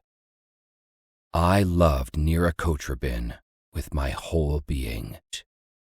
Was this me searching for excuses to stall telling her the truth? No. Yes. Damn it, maybe so. But when the sunlight streamed through the curtains in the beach house bedroom, a petrified ball of nerves cratered my gut. Earth's space fleet would be coming for me today. Of that, I had no doubt. Yeah, Nira said, falling against my chest, her breath fanning my jaw. I'm just going to call you my hungry caterpillar number 2 from now on, okay? I smoothed the hair back from her face, just to see the mesmerizing, post-coital luminescence of her cheeks. Because I'm furry and eat leaves? Because you're insatiable. Not that I'm complaining. I am too when it comes to you and your many, many talents. I even found religion through just the power of your tongue. Really, all the gods and goddesses in the universe should thank you. I chuckled and pressed a kiss to the top of her head. Just doing my part for all religions everywhere. Do you think hungry caterpillar number 1 is okay? She asked, smoothing her palm over the scales on my chest. We should check on him. It? Today, if we have time. Do caterpillars have genders? Well, as hungry caterpillar number 2, and a male, I say yes. Ah, good point. We fell into an easy silence then, comfortable and relaxed. The perfect opportunity to say what I needed to say, what I should have said a long time ago, before I fell in love. Nira, there's something I need to tell you, I said carefully. Okay. She traced my hand over her hip with hers, her slender fingers nearly half the size of my own. This would hurt her, more than it would hurt me to admit it, but it needed to be done. I took a shallow breath, so she wouldn't be able to hear the weight of the truth inside me just yet. The explosion I told you about, the one at the embassy that killed my wife. Well, it killed... A soft knock sounded at the door before Nira's style team, Smitha and Oreo, poked their heads inside. Both had their hands up to cover their eyes. I huffed an irritated breath at the interruption, but pasted on my best neutral expression for their benefit. They were doing their jobs. Judging by the sun's rays, they were also early. We didn't want to interrupt your, obvious morning routine, Smitha said, waving to all 6 beds, 5 of which were empty. But we really need to get you ready for today's show. Oh, oops. Yeah, our morning routine is long and prosperous. Nira sat up, clutching the sheet to her chest, and then looked back at me, a gorgeous flush to her cheeks. Later? Later, I agreed. Though waiting would only make it harder for both of us. She pressed a soft kiss to my cheek and then gathered the snow-white comforter around her, leaving me the sheet. Her perfect ass was exposed, round and plump in all the right places, and it elicited a growl from my chest. Okay if I go like this? She asked her team. Why get dressed when I'll just have to undress and get dressed again, am I right? No one has that kind of patience. Oh, Smitha looked to Oreo, who looked like she might faint at the very idea. No, not like that, I said, moving to stand. I didn't bother covering myself up, even though I was completely nude. Too troublesome. Plus, Xenox didn't have a self-conscious bone in their bodies. Smitha's and Oreo's eyes popped comically wide as I pressed in behind Nira. She let out a shaky exhale when I slid my hands over her ass and squeezed. Any excuse to touch her again. Then I wrapped her up tighter in the comforter and tied it so she was completely safe from other ass-ogglers like me. Like this. I reached around to her front and tipped her chin to meet my kiss. A chaste one that sparked need under every scale. My beautiful star wears whatever she would like. Her smile blossomed across her entire face, her big brown eyes so warm and full of love that I didn't deserve. Okay then, Oreo said, flipping her blonde curls, but I can't let her wear this on the show. Nira snorted a laugh. Of course not. You two always dress me in something that drives this alien king of mine absolutely wild, and I'm so here for it. That's really the only thing I'm here for. She shuffled toward them on bare feet and waved over her shoulder at me. See you later, alien king of mine. She left then, taking my hearts with her. As soon as I dressed in my pants and shoes, there seemed to be a shortage of shirts for males here, I went out to the living room. As expected, the Killian sat on the couch, alone, peering at me over the back cushions with his vomit-green eyes that saw through everything. Why are you always lurking? I demanded. I'm sitting. That's hardly lurking. With a grunt, I made my way to the sliding glass door that led to the backyard pool. Given Nira's huge smile this morning, the Killian began, I take it you didn't tell her your big secret either. Just like I hadn't told him or Pete after we escaped Earth Space Fleet. Let it rest, Killian, I told him without turning back. There is no big secret, all right? Space Fleet and I had a misunderstanding is all. Uh-huh. A misunderstanding with the king of Xenox that made them lock you up tighter than Pete's old pair of hipster jeans. Sorry, but I'm just not buying it. Sounds like a you problem. I sighed through gritted teeth. What I wanted to say, and what I should say, so at odds with each other that my tongue tangled.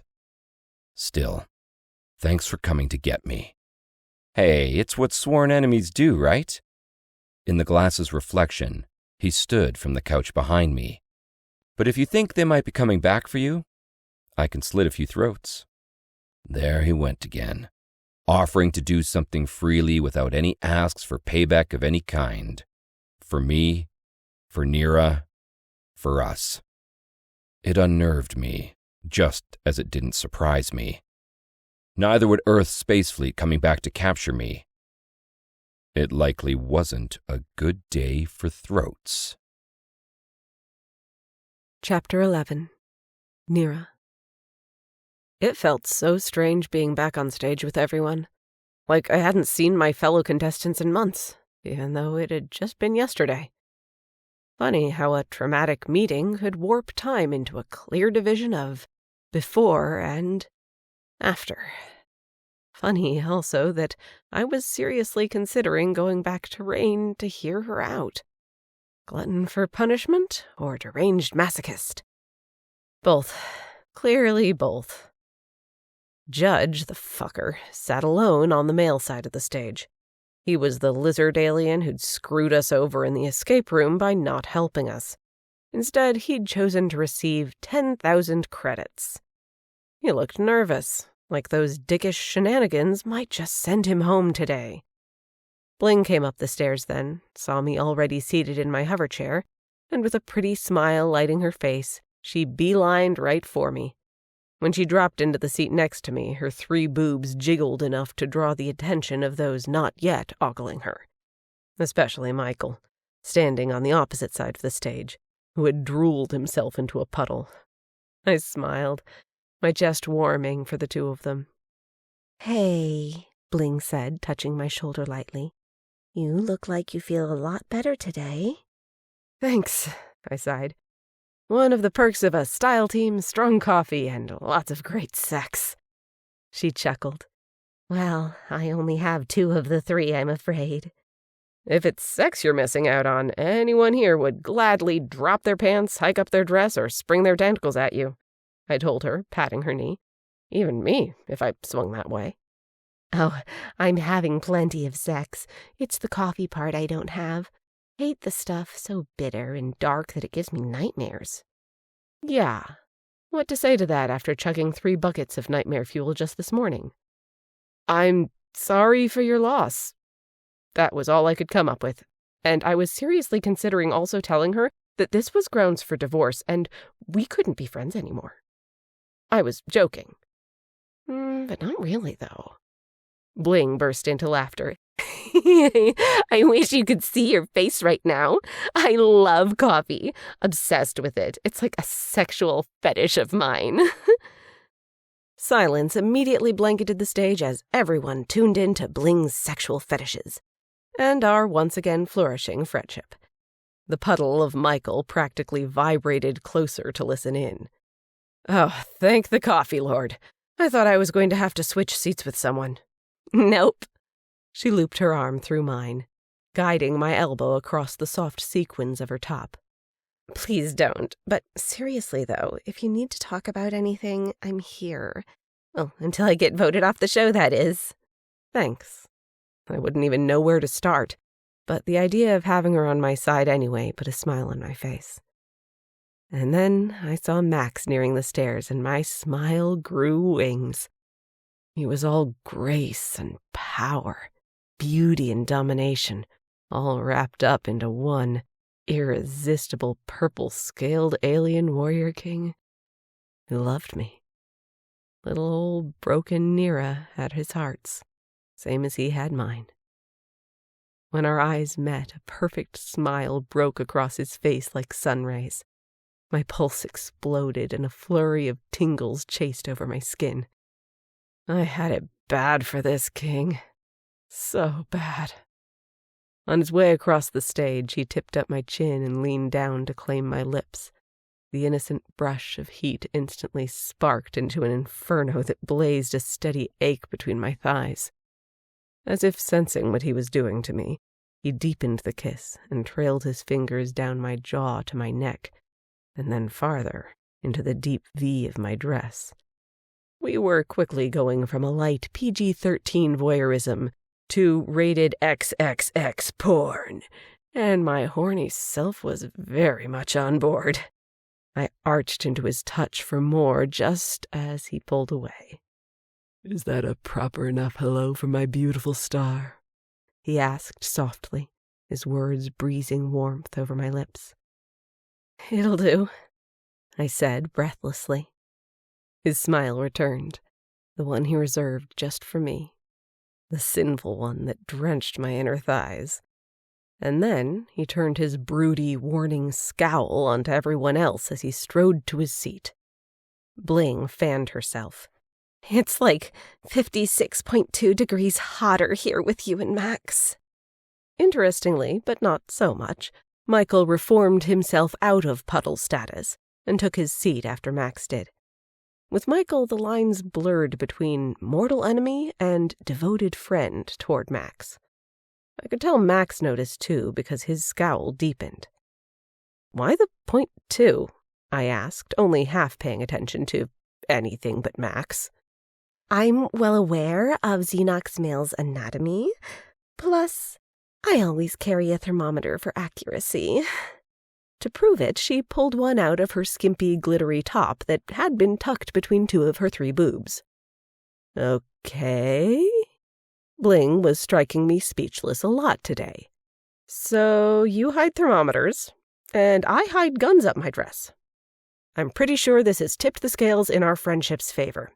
Oh, and you also carry a bejeweled dagger. Did you ever find it?" That seemed like ages ago, when I'd noticed her dagger was missing 2 seconds after I'd noticed it in her jacket. Bling blinked and opened her mouth. But that was as far as she got in her explanation, because here came Pete and his usual burst of energy. "Well, everyone!" He clapped his hands once, an unnatural smile on his face. Unnatural because it looked stiff and even more fake than usual. "It turns out that a TV host using his own sexy brain and making use of old props from the network's old shows is frowned upon in this alien Love Island establishment." Murmurs rippled through the other contestants, and now I could read Pete's fake smile loud and clear. An "oh shit" clench tightened my whole body while I waited for him to continue. He gave a single nod. "Yep, I've just been fired." "What?" Bling hissed. "You can't be," someone said. "You should sue, bro," one of the guys shouted. "It's so tragic," one of the female crew members sobbed. I was on my feet before I'd even processed the news, my index finger pointed and shaking with anger. "Fuck that!" Pete looked at me, a mix of heartbreak and a healthy dose of cynicism written on his face that he tried to mask with that fake smile. "I'm sorry, Captain." "No, it was my idea to make the show more interesting. I should be fired, not you." Fuming, I searched the beach below the stage. "Was it Umo?" "Relax," Umo, the producer, said as his stubby legs carried him up to the stage. "No, it wasn't me. I fought for the kid. But it was the network that made the final decision and gave him the axe. They said he's too much of a liability. And with the show's numbers, they're not taking any chances that could hurt those numbers." "But he made those numbers," I shouted, jabbing my finger at him. Pete is the show. Pete glanced from the stage floor through his tousled locks of bleached hair and smiled at me, and I thought I saw a little tear in his eye. You really think so, Captain? I know so, I told him, and call me Nira. Everyone knows so.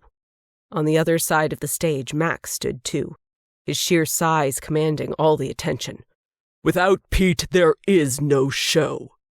My jaw dropped at that declaration. Sure, Pete had tried to kill us a little bit with his shrinking escape room, especially my hot, selfless alien king who demanded everyone get out before he did. Last time I checked, Max had been on the hunt for Pete's life to exact some revenge. So, what had changed? Max refused to give any answers away as he fixed his glare on Umo. Make this right. Shrugging, Umo brought out another of his cigars and plugged it into his mouth. I'm not an entire network. Besides, they're giving Pete a chance to host at least one more episode while they crunch the numbers to see if a new host partway through the show's first season would hurt more than help. His cigar lit automatically with a push of a button on the side, and the flaring embers on the tip blended with Umo's orange face. Want my opinion? Do we have a choice? Muttered a crew member working on a fallen camera drone at the side of the stage.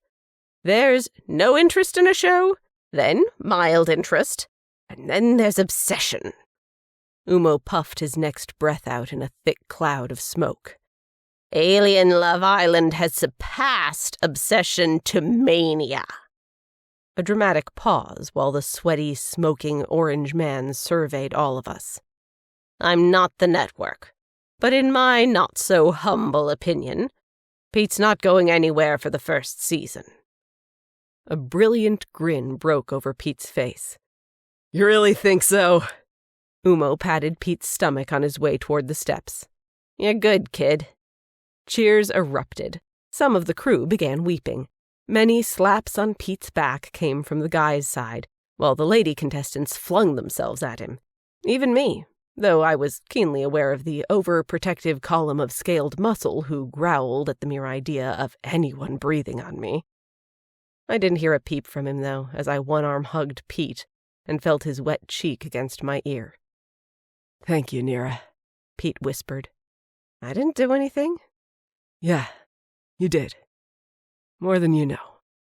I didn't understand exactly what that meant, but the shaky way he said it tugged at my heart. Whatever Pete was going through deep, deep down, he kept it well hidden. And what I was seeing was his raw, unfiltered self.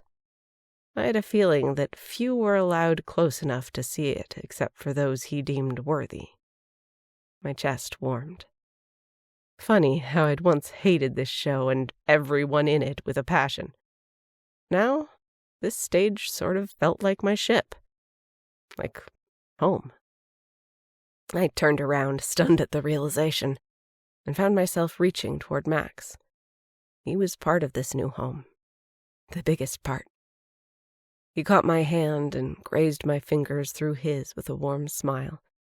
A passing gesture filled with the understanding and love I craved.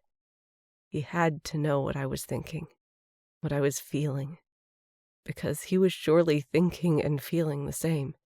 That even though this planet kept trying to kill us, that even though he'd been sitting next to a Killian who'd been his mortal enemy for centuries, this place kind of felt like home for him, too.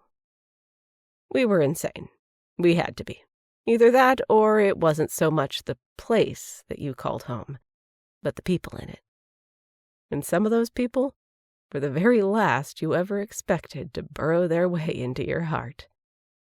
Despite being able to hear now, I'd completely missed that everyone had already taken their seats and someone had apparently shouted, "Action!" In the next instant, Pete twirled around, his arms outstretched, his jeans not too tight, and his showman's smile firmly planted on his face.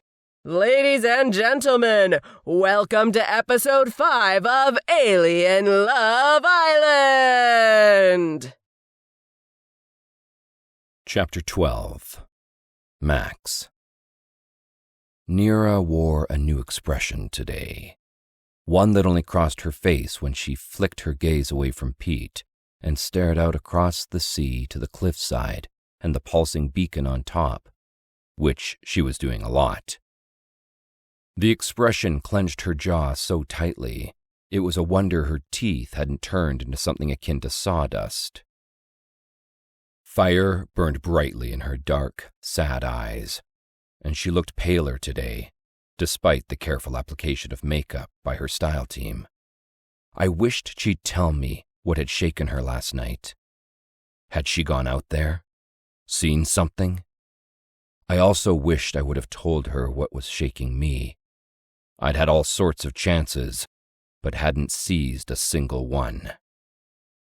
So episode 4 was spent with you all fighting for your very lives as you tried to escape by the skin of your teeth, Pete was saying. And to help you all cope from that amazingly tense, heart-pounding good time, I have a really grand, extra special surprise for all of you. Before we get to that, and to who our damn sexy audience has voted to bid farewell to, today's game is one you might have heard of, and it's called Truth or Dare. There were several raised eyebrows at that. This was Pete playing it safe after his deadly escape rooms. What are we, 12? June asked, blinking her one eye up at him. Sal, seated next to me, shrugged. We've seen most everyone naked already. Can you just pretend to be excited? Pete hissed from one side of his mouth. For his sake, the others instantly perked up. The rules are simple, Pete went on as though he hadn't been interrupted. You'll be asked to choose truth or a dare, but... His eyebrows bounced at the same rate as his index finger. There's a twist. Some of you won't get the chance to choose. Some of you have black stars underneath your seats with either truth or dare written on them. That is your only choice. Go ahead and see if you have a black star now. This show's about to go from 0 to orgy, the Killian said from my other side, patting under his chair. You know that, right? Sighing, I reached between my legs and felt around the underside of the hover chair. Sure enough, I had a black star with the word truth written in bright white letters. Fucks. I quickly flipped it over in my lap before the Killian could see it. Now there are only 2 rules, Pete continued. 1, anything goes, and I do mean... He gyrated his hips. Anything! Some of the contestants hooted. If he were any other man, I'd drag him across 1,000 suns on principle alone. And 2, he went on, you cannot pass. You have to say a truth or do a dare. I tightened my fingers around the sharp edge of the star. I had no problem telling the truth about a great many things. But this damn Killian next to me who asked too many questions and already knew too much. He wouldn't be stupid enough to ask me in front of everyone why Earth's space fleet had captured me. Would he? Fucks. If you have a black star, please reveal it now, Pete said. I did. Nira, who didn't have one, looked over and raised an eyebrow, the slightest smile cupping her lips. Next to me, the Killian didn't say a word, just crossed his arms and jiggled his right foot, which meant trouble. From both of them. Ladies first, Pete announced. Bling, let's start with you. You can ask anyone truth or dare. Okay. Pink. The same color as her sparkly top that barely contained her 3 breasts, tinged her cheeks when her gaze landed on the Killian. Michael, I dare you to kiss me. Yes.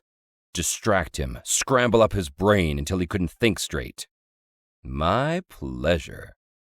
He rose and strode toward her, and once she met him halfway across the platform, She speared her fingers into his long green hair.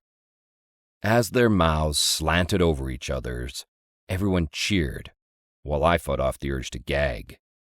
I had no need to watch a Killian try to swallow someone whole. Okay, well, Pete stepped around them. it seems as though they won't be stopping soon, so let's move on. Nira, it's your turn. Smiling, she stood and aimed a look at me that suggested I was in serious trouble. Max, she purred, tightening everything in my lap underneath the black star. What is your biggest regret? Oh, that wasn't what I expected at all. The sounds of slurping and moaning faded as the Killian broke away from his kiss to listen. My biggest regret, it came to me easily. My biggest regret is not telling my daughter enough that I love her. I'd tell her every hour of every day if she could stand it. I rasped out, raw emotions instantly scraping my throat raw. Goddess, I missed my Roxy Boxy. Her ethereal glow, her energy, her intelligence, her laughter, even while rolling her eyes at my bad dad jokes. I missed her so much that it often took my breath away. Well, I'm sure she'll be watching, Pete said, a soft smile on his face. I smiled back, touched at the reminder. Yes, she probably would be watching, horrified at the spectacle of her dad, but watching all the same. Nira sat back in her chair, head bowed and tears streaking her face. My heart clenched as I shot up out of my seat and went to her. She'd asked for the truth, and I'd given it to her without thinking how it would affect her. This was likely her same regret, and I'd just revealed it without letting her gently peel it back for herself. I sank into Bling's empty seat and folded her into my arms so she could melt against me and rid herself of all her burdens that I hadn't placed on her myself. Because I had placed a burden on her. She just didn't know it yet. Okay, Pete began. Next up is... I choose Sal. Yellow tentacled Naked announced. Truth or dare? The game continued, not quite into a full orgy, but close, until it was my turn. I choose the Killian, I announced, without moving out of Nira's embrace. You know he has a name, right? Pete whispered out of the corner of his mouth. It's Michael, in case you forgot. I'm aware, I growled without meaning to, and Pete backed off, hands raised. I choose the Killian. Truth or dare? Truth, he declared. He'd never been anything but truthful to me. Now was as good a time as any to take full advantage. Did the Killians have anything to do with the embassy explosion that killed my wife? A simple question, delivered smoothly without the usual rage and vitriol whenever I thought about it. He looked at me for several beats, eyebrows raised, as if he were surprised at my choice of question, even though he shouldn't have been. Then, no, we didn't. The murder of innocents has never been our custom, as you well know. Silence blanketed the platform as his words washed icy cold showers over not only me, but everyone else too. This show was supposed to be flirtatious, lighthearted, but I'd taken it to the dark, soulless depths of war and politics. Leave it to me to kill, well, everything. Nira traced her fingers over my chest, directly over my dueling hearts, in a soothing caress. Her comfort gave me peace. Her big brown eyes gave me the strength to see past my own grief. I sucked in a quiet, ragged breath and nodded. I think I always knew this. We told you for years we had nothing to do with it, the Killian said gently without blame. Truth or... truth, King Max. My gut sank. Yes, of course he'd noticed the black star I'd left conveniently flipped over on my hoverchair. Truth, I answered. My dueling pulses roared in my ears, reverberating a loud countdown tick toward his question about why Spacefleet captured me. My throat went dry. The scales on my palms turned clammy. He studied me carefully. A cunning green tower that probably wasn't big enough for his overactive brain. The silence stretched. The drone cameras hovered a little closer. The Killian finally opened his mouth to speak. Do you know of a brand of underwear that doesn't chafe the delicacies? The air whooshed from my lungs in a chuckle. Well, that was unexpected. Nira grinned brightly at the Killian. The other contestants laughed. Oh, yes, do tell, Pete said, turning to me like I was suddenly the underwear expert. Can't go wrong with cosmic cheeks, I said, shrugging. You can also get it custom-made in case you're blessed with some creative anatomy. Pete tilted his head. Like what? I'm not talking about my dick with you, Pete. I cut him down with a hard look. Nira raised her hand high. But I will. Chuckling, I pulled her toward me and nuzzled her neck, happy to see that those tears that were like arrows to my hearts had dried. You can talk about my dick with me, I whispered. When it's inside you, when my kaksui are guzzling your cum, when I'm making every part of you mine. She gasped when I bit down on her earlobe and sucked it into my mouth. A tremble rippled up her clenched thighs. Promise? She asked, her voice unsteady. I nodded, becoming too lost in the feel of her golden skin, the heady scent of her arousal, and everything that was Nira, to even notice when the game ended and someone called, Cut! Break for 15! Are you thinking what I'm thinking? She asked, sliding her tongue over the seam of my lips. That depends. On how much we can do in 15 minutes.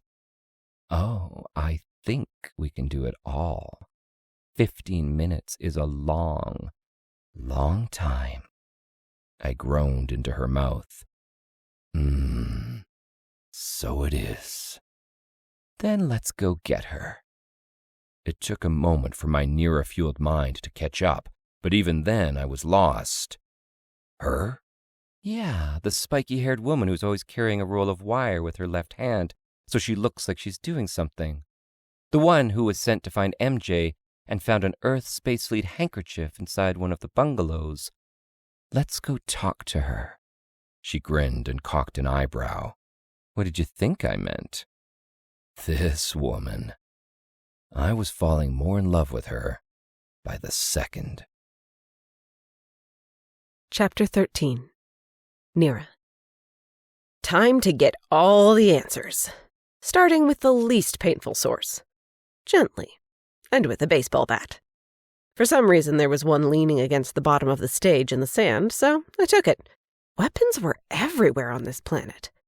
Or, yes, okay, maybe someone was just playing an innocent game of baseball, but for me, everything was a weapon. Therapy. It's a thing I might need to look into. Max and I strode toward the spiky-haired woman carrying her trusty wire in her left hand, back and forth across the sand. You'd think someone would eventually catch on and ask her what she was doing to earn a paycheck other than possibly writing heartless notes on leaves with her left hand. That's okay, though. I'd do it for free. I see you favor your left hand, I said to her, cutting right to the quick of things. She slowed to a stop and ticked her gaze nervously between Max and me, her eyes blowing wide. Yeah? Is that okay? It depends. Do you know which crew member wrote the notes on the leaves for the game we played on the show called Baggage Between Buns? Yeah? Max nodded, a prompt for her to continue, but when she didn't, he gave her a glower. Go ahead and tell us. He said it in that no-nonsense tone of his, with a strong undercurrent of, or else. The one that left you with no choice but to obey. For me, it rolled a pleasant shiver down my spine, but for anyone else, it was a clear threat. It was me and one other girl who wrote the notes, she answered. I want you to think back to my leave, I said. The one that read, "This contestant was directly involved in the start of the Fade War." Who wrote that one? Listen, I don't, she blurted, and then sealed her mouth shut. Tears sparkled in her eyes, and a pang instantly speared my chest. She was frightened. Not just of us, but whoever made her write that message. Relax, I said softly. We're not mad at you, and we won't tell anyone what happened. All we want is the truth. She took a deep breath and whisked away a tear. Some guy? I don't even think he works on the show.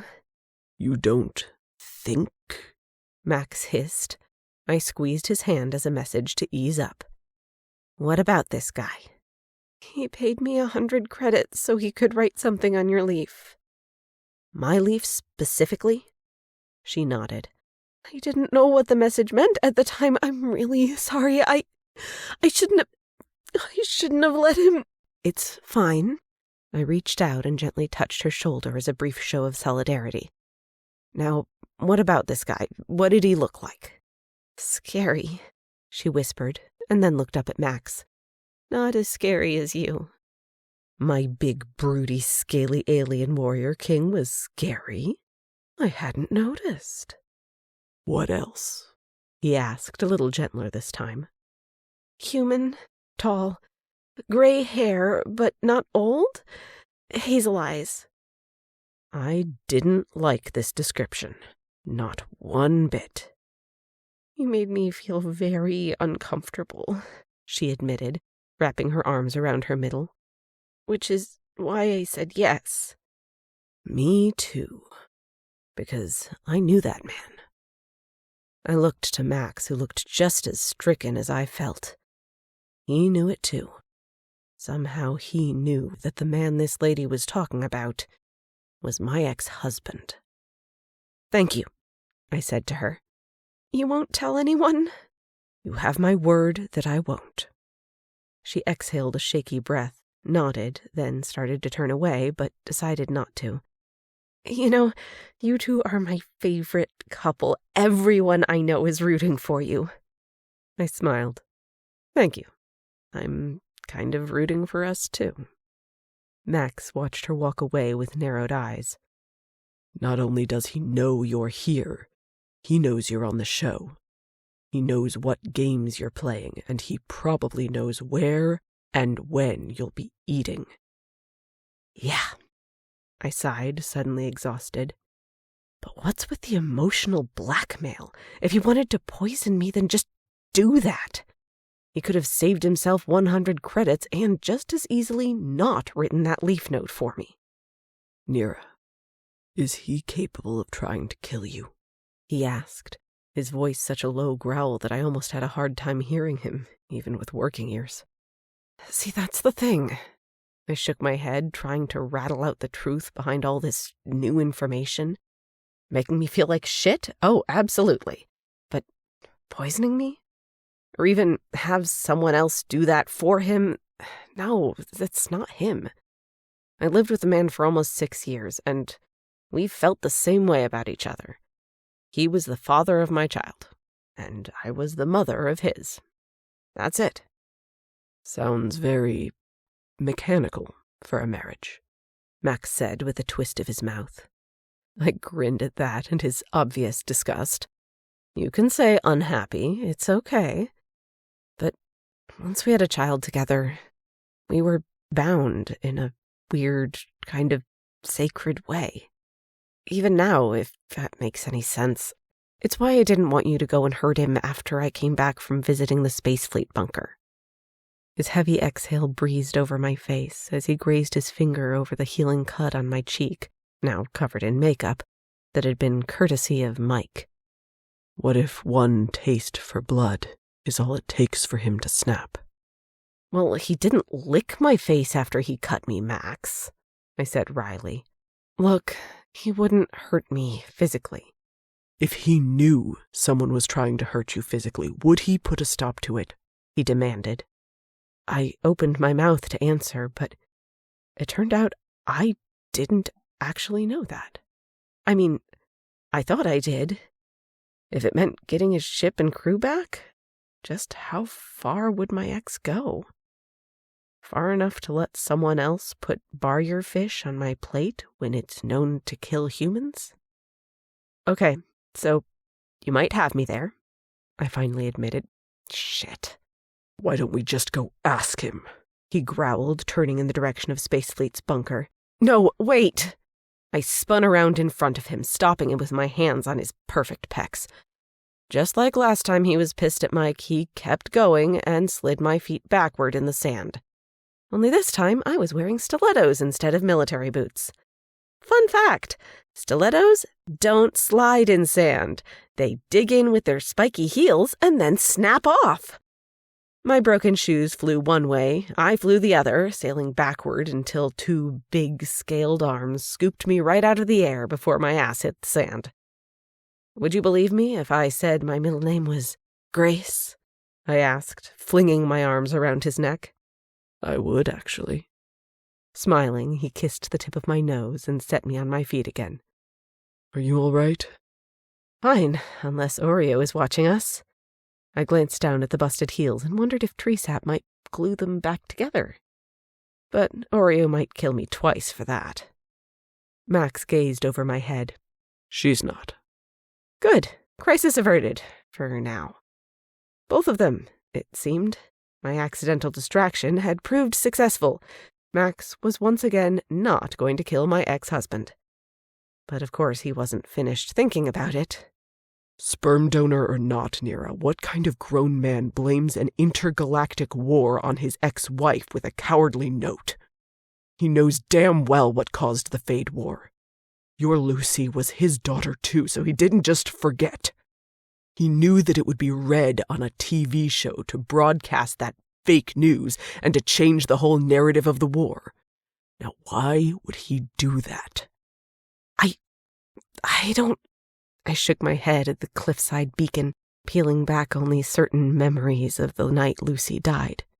Like Mike's face. Nothing about that night could be forgotten. Not even by him. Nira, Max said gently, cradling my cheeks.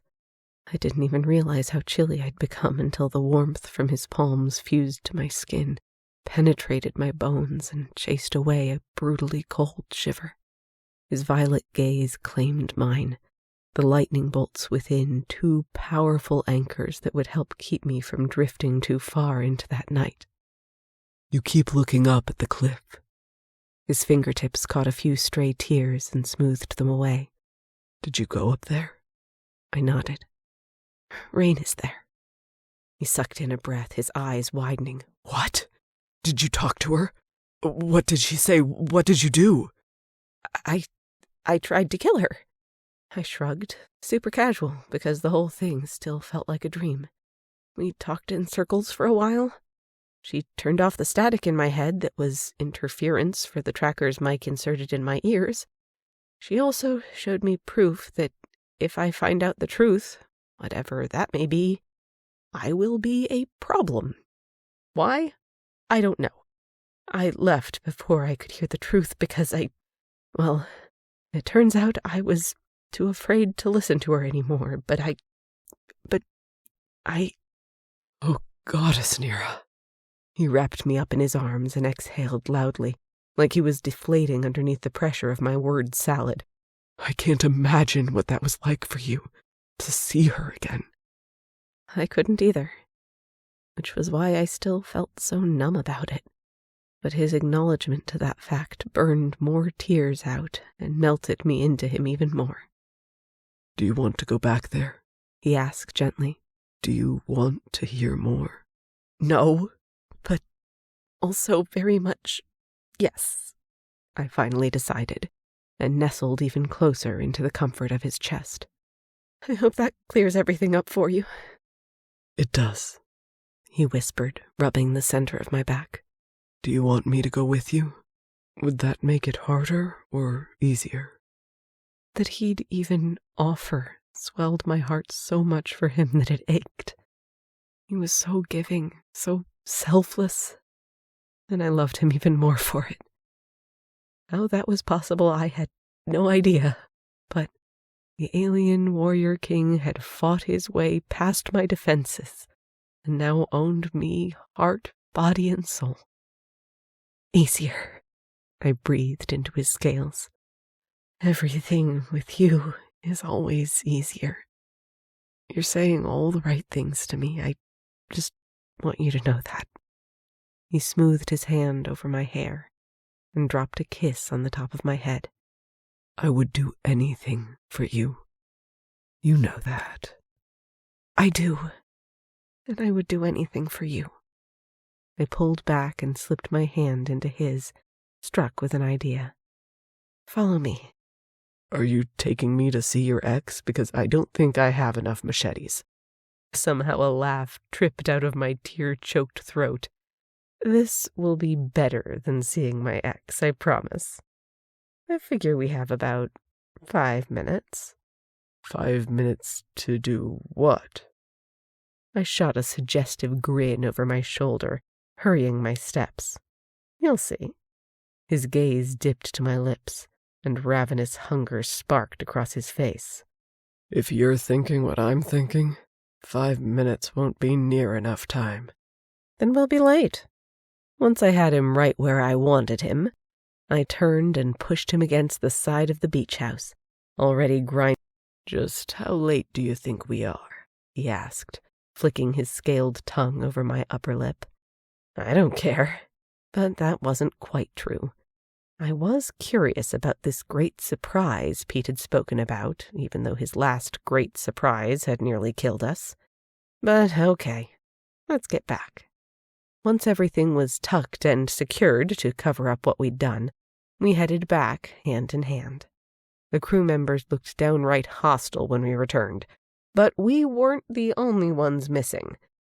In fact, Judge, Porter, and Knackett were the only ones still on stage. Note to self, Pete was muttering as he leaned against the staircase banister.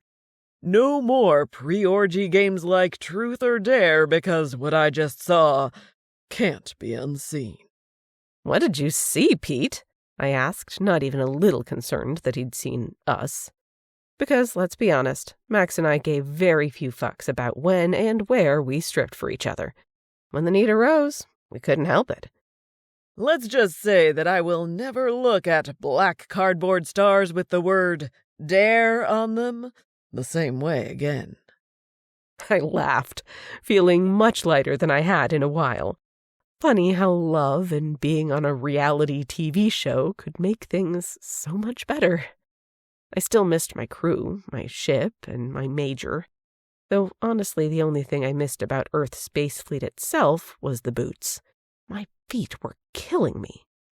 Speaking of feet, Oreo shrieked from about 10 feet away when she saw my broken heels in my hands, and then again when she saw my face.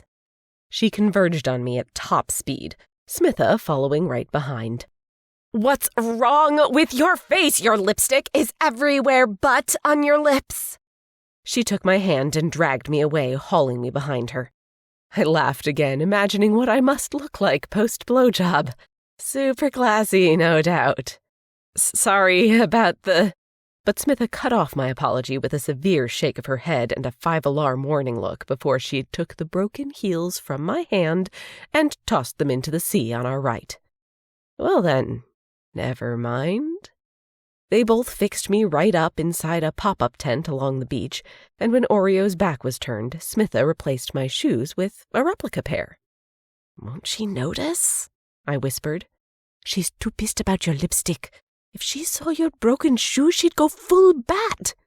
Okay, what does that mean? She's a vampire bat. Oh, I clicked my tongue. I did not know that. She pointed at my feet. Those are my shoes.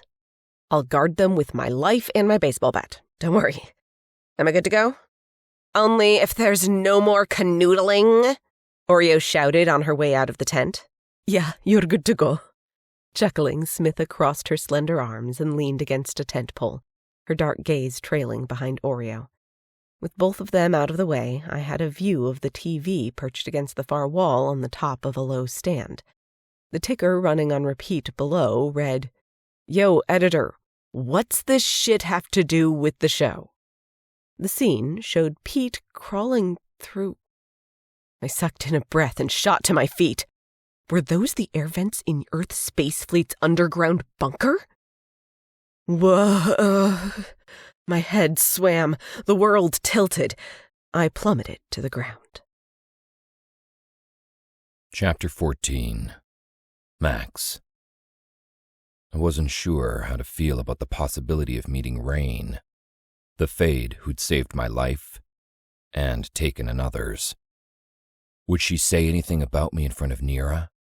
Ask if I'd needed to reboot myself or installed the latest malware detection into my hard drive? Would she even know me?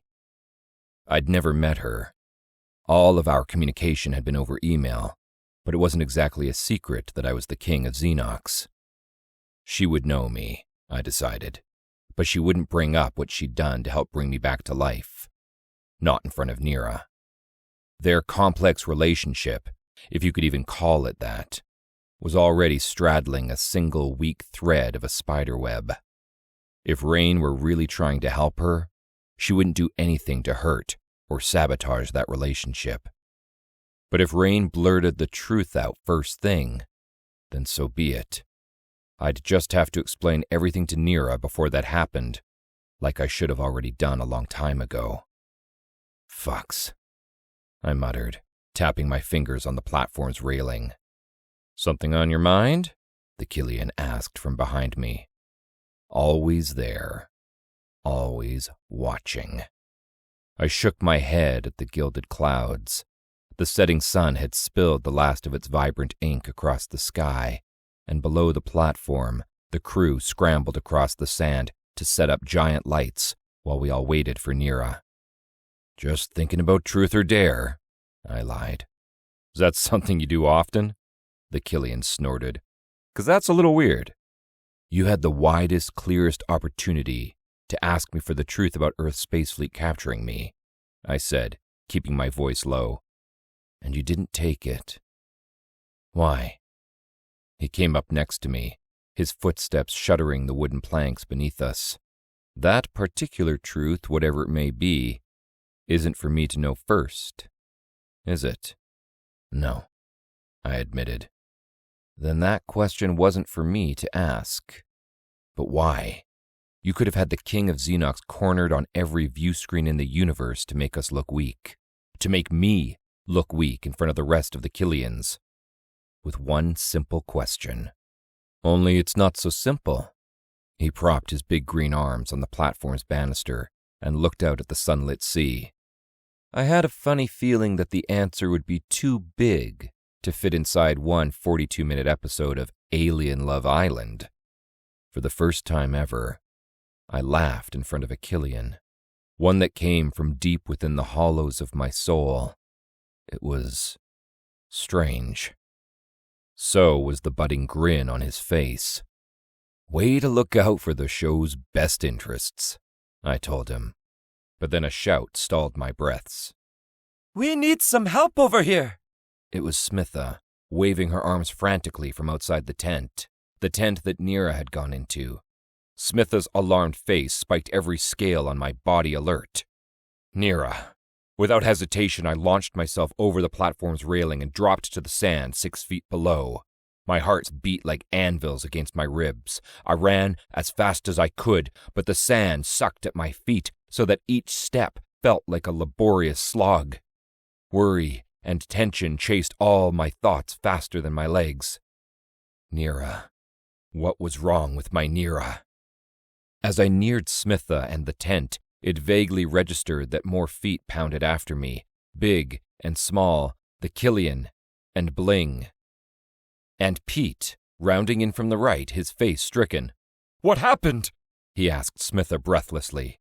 Instead of waiting for the answer, I barged into the tent to find Nira sprawled out on the floor, alive and flushed, and a blanket covering the lap of her very short dress for modesty's sake. She reached her hand up toward me. A surge of relief collapsed my knees, and I went down next to my beautiful fallen star. "What is it? What happened? Are you all right?" I asked, my voice gravelly as I took her hand. "I'm fine," she assured me. "I think I just stood up too fast." But she didn't look fine. She looked shaken and sweaty, and her glittery dark eyes were full of doubt. The Killian, Bling, Pete, Smitha, Oreo, and even Umo swept in behind me and descended on Nira with frantic energy and buzzing questions. "Give her some space," I demanded. "Let her breathe." Everyone did except Bling, who knelt on Nira's other side and waved a few makeup brushes to stir the air around Nira's flushed face into a cooling breeze. Oreo gasped in dismay, but Smitha clenched her arm and shook her head. "Be nice," she mouthed. "It's Nira." "Better?" Bling asked expectantly, waving the brushes harder at Nira's face. Nira gazed at all of us in turn. "This is really awkward. I'm fine. Really." "Do you want me to send for the doc?" Umo asked around puffs of cigar smoke. "No," Nira answered a little too quickly. "No doctors." I gazed down at her sharply. "Are you sure?" She squeezed my hand and gave me a wobbly little smile. "Uh-huh." "I'll send for some food and water then." "Someone!" Umo barked on his way out of the tent. "Food, water, right now!" "Nira, please," I said, trying to hear myself speak over the roaring of my hearts. "Tell me what happened." "I already did. I told you I just got up too fast." She leveled Pete with an accusatory glare. "After I saw you climb through the air vents of Earth Space Fleet's bunker." "Mind telling me what you were doing there, Pete?" Fucks. I should have never let him film anything during my rescue. I should have known Nira would see it and immediately place where he'd been. I looked at him, warning him not to say a single word while my lungs locked up tight. Me? He popped his mouth open in shock and touched his hand to his chest innocently. I was just filming a funny little scene for the show is all. "Right, and you just happened to find yourself in Space Fleet's bunker." Nira shook her head. "A bunker that only has one entrance and exit and is hidden underneath the sand in a secret location." "Really, Pete?"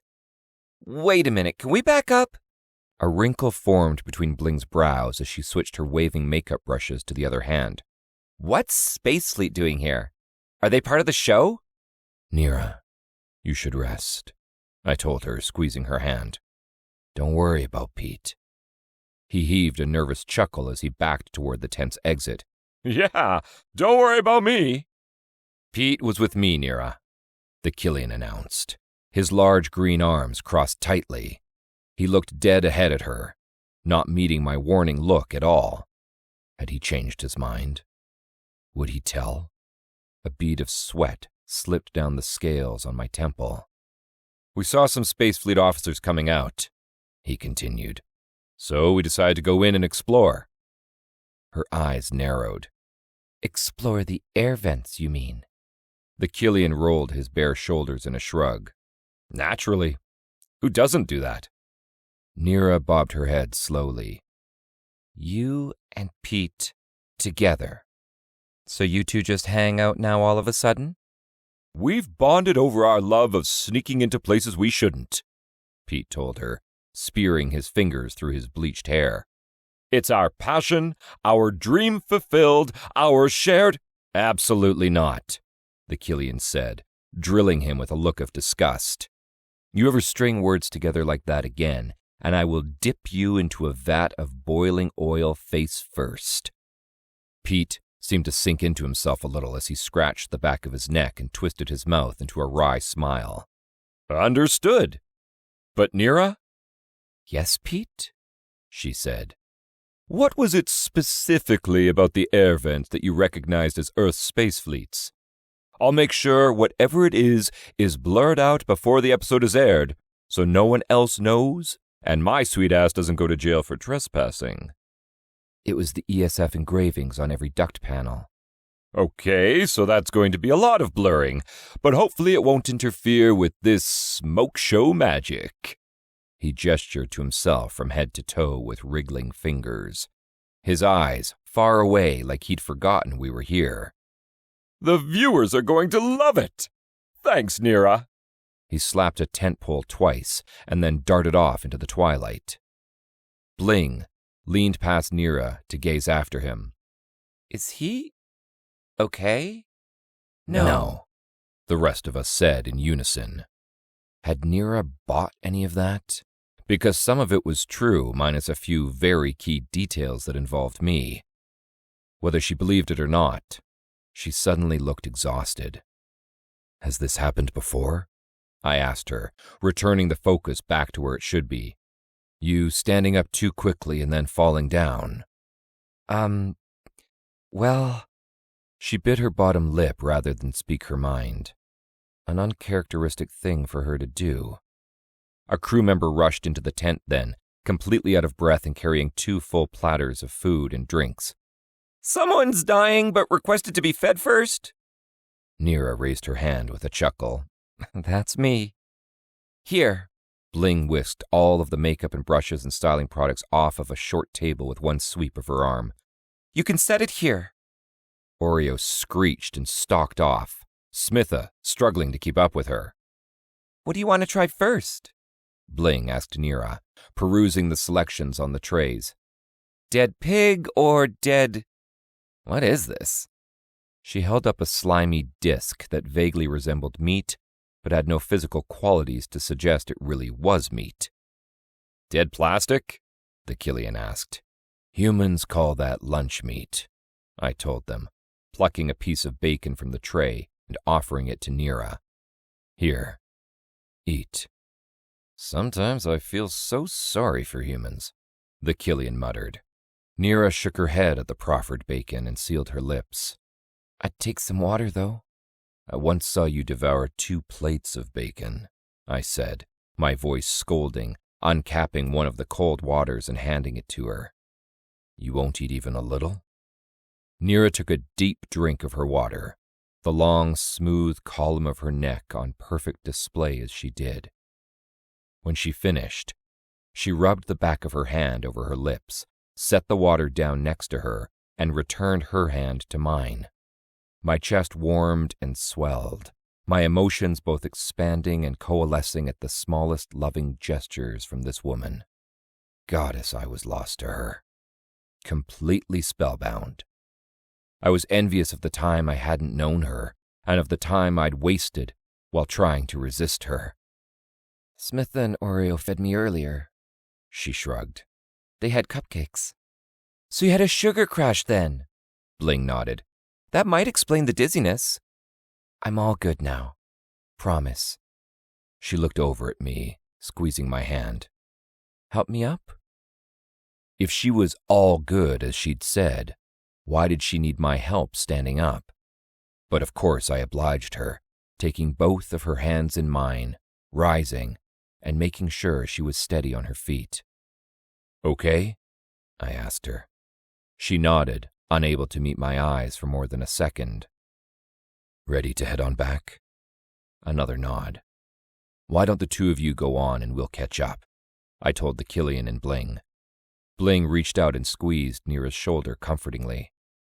Maybe Pete's surprise will involve a nap for you. Well, me drooling and snoring will make for some quality TV, Nira said with a smile.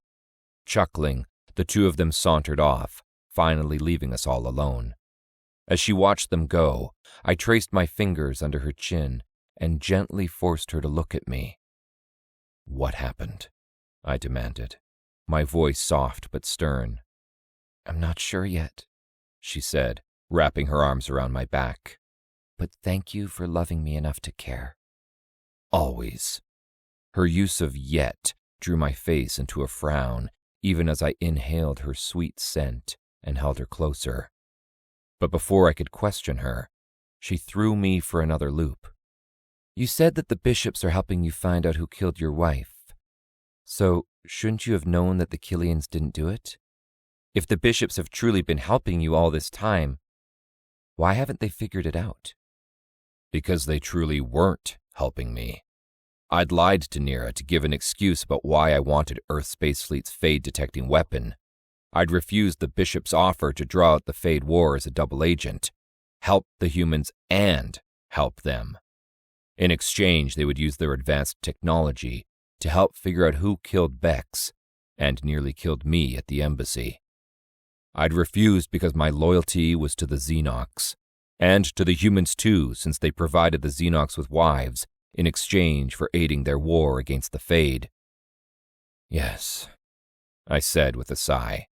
I should have known the Killians didn't kill my wife. They've told me this repeatedly, but because of our past, I'm sure you can understand why I have a hard time believing them. They poisoned our water supplies with a genetic defect to ensure the Xenox race didn't survive. Why wouldn't they kill my wife, too? She brought her hand up to my face and smoothed it gently across my scaled jaw. And your dad and brother, too? Are all their deaths related? Why are you asking this? I took her hand from my face and pressed a kiss into her palm. You should be focusing on feeling better, not this. It's just... She shook her head, her bottomless eyes pinched and tortured. The more I think about who the bad guy really is, the less I think we're going to like the answer. Meaning what? Heaving a deep breath, she traced the curve of my shoulder with her fingertips, avoiding my gaze. Meaning I want to go talk to Rain again right after the show. Nira, you need to rest. I'm all for going with you, but it can wait until tomorrow. What if it can't? What if someone tries to kill us again, and while we're lying there dying, we're also kicking ourselves that we don't know the whole truth? She leaned her forehead against my chest and held to me tighter. After the show? Please? All right, if you're sure. It had become impossible to say no to this woman.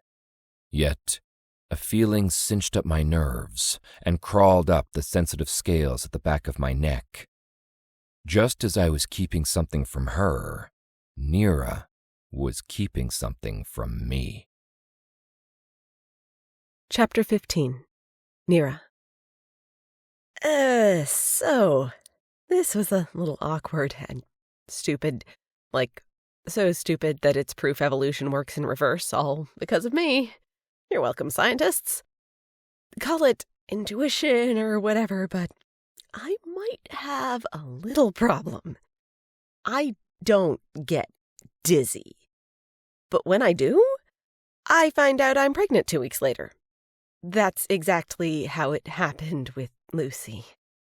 It's not like I don't know where babies come from, but tell that to the wild cave woman inside me who, with one single touch from a certain purple alien king, forgets all sense of responsibility while she's ripping off her dead mammal clothes for a one-on-one concert with a hot-scaled dick and its serpentine backup singers. Of course, Xenox can impregnate humans. That's why we made a deal with them years ago in the first place. They help us hunt down Fade. In exchange, they propagate their dying species with Earth's females. Everyone's happy. I wasn't sure about the particulars, like gestation and such. I wasn't sure about anything, especially how I felt about just the possibility of being pregnant with Max's child. After Lucy, well, I could in no way imagine going through any of that again. I hadn't sworn off more children, but I was divorced and irreversibly broken. Or so I thought until I fell hard for Max. He was the unexpected missing piece for every part of my soul. So perfect and warm and beautiful. And the chance of carrying his child felt the same way. Not like it was with Mike at all, though what we'd created were the best parts of both of us. What would Max say? What would I say? The only way to know what either of us would say was to find out for sure, in secret, with as few people who knew just how reckless I'd been as possible. Not via Max's communicator bracelet that linked him to Axel, Doc, and the rest of my crew. No, I needed Rain for this one. Did I want to kill her? Absolutely. Did I trust her? Fuck no. Would she tell me the truth about this one thing? I believed she would. She'd once been programmed to be a caregiver for families. Hell, she'd even tracked my periods for 5 years as non-invasively as possible in case we ever decided to have another kid. In a lot of ways, she knew me better than I knew myself. Still, asking her for help, especially about this, wouldn't be easy. She could snap at any second, decide to attack Max, take everything I loved. Of course, Max wasn't at all helpless, but still, it was a risk taking him with me. It was an impossible chore to leave him behind. Even as we parted ways on the stage, him to one side, me on the other, I hooked my fingers around his, hating to let him go. When he wasn't at my side, I missed him painfully. He glanced over his shoulder at me, a perfect smile cupping those lips, his fingers not quite willing to let me go either. I'll be right over here, thinking all about you. Despite my worries, I fell into my hover chair like I was sinking through clouds. Grinning, Bling reached over and rubbed my arm. Feel better now that you got your Max fix? He's the best kind of drug, I said with a nod. Pete bounded up the steps 3 at a time, his concerned gaze pinned to me. We all good, Nira? We're all good, Pete. Can I get you anything? An e-cig, a lady friend, a giant stuffed banana in case of an emergency? I'm pretty sure those are all things you wish someone would get for you, so no thanks. He chuckled, a real not-made-for-TV one that warmed my heart and instantly attracted the attention of several frantic crew members. I'm really glad you're okay. Me too. Thanks, Pete. When he turned to take his place at the front of the stage, I glanced over at Max, who was watching us with his usual, "You get too close, you die" vibes, but also with a touch of softness for Pete. That was Pete's way, I guess. Like a cocky, overzealous weed that rooted its way into your heart without you even realizing it. Before you knew it, you've been mind-controlled into liking him. He sure makes it hard not to like him, doesn't he? Bling asked, as if reading my mind. Yeah, I said, locked inside Max's loving tractor beam-like stare. And Pete, too. Bling snorted a laugh. That's who I was talking about. Pete pumped his hands in the air. Are we ready? Let's do one more interruption just for shits and giggles, a male crew member called. Behold, the king of sarcasm has spoken, Pete shouted, his voice carrying effortlessly over sand, sea, and sky. But fear not, your wish for shits and giggles has been heard by the god of Alien Love Island. Shitting and giggling will commence in 3, 2, 1, someone else yelled, and action! Pete spun around to gaze at all of us contestants, his godlike TV bravado and energy on full display, despite being fired. I couldn't help but grin at him. It is now time to see who will leave and who will stay, he said dramatically, bouncing up onto the balls of his feet and close to dancing. The escape room warm fuzzies are safe from elimination. The what now? Michael leaned forward in his seat and drilled a dark and lethal hole into Pete with the power of his glare. The escape room warm fuzzies, Pete repeated like this was common knowledge.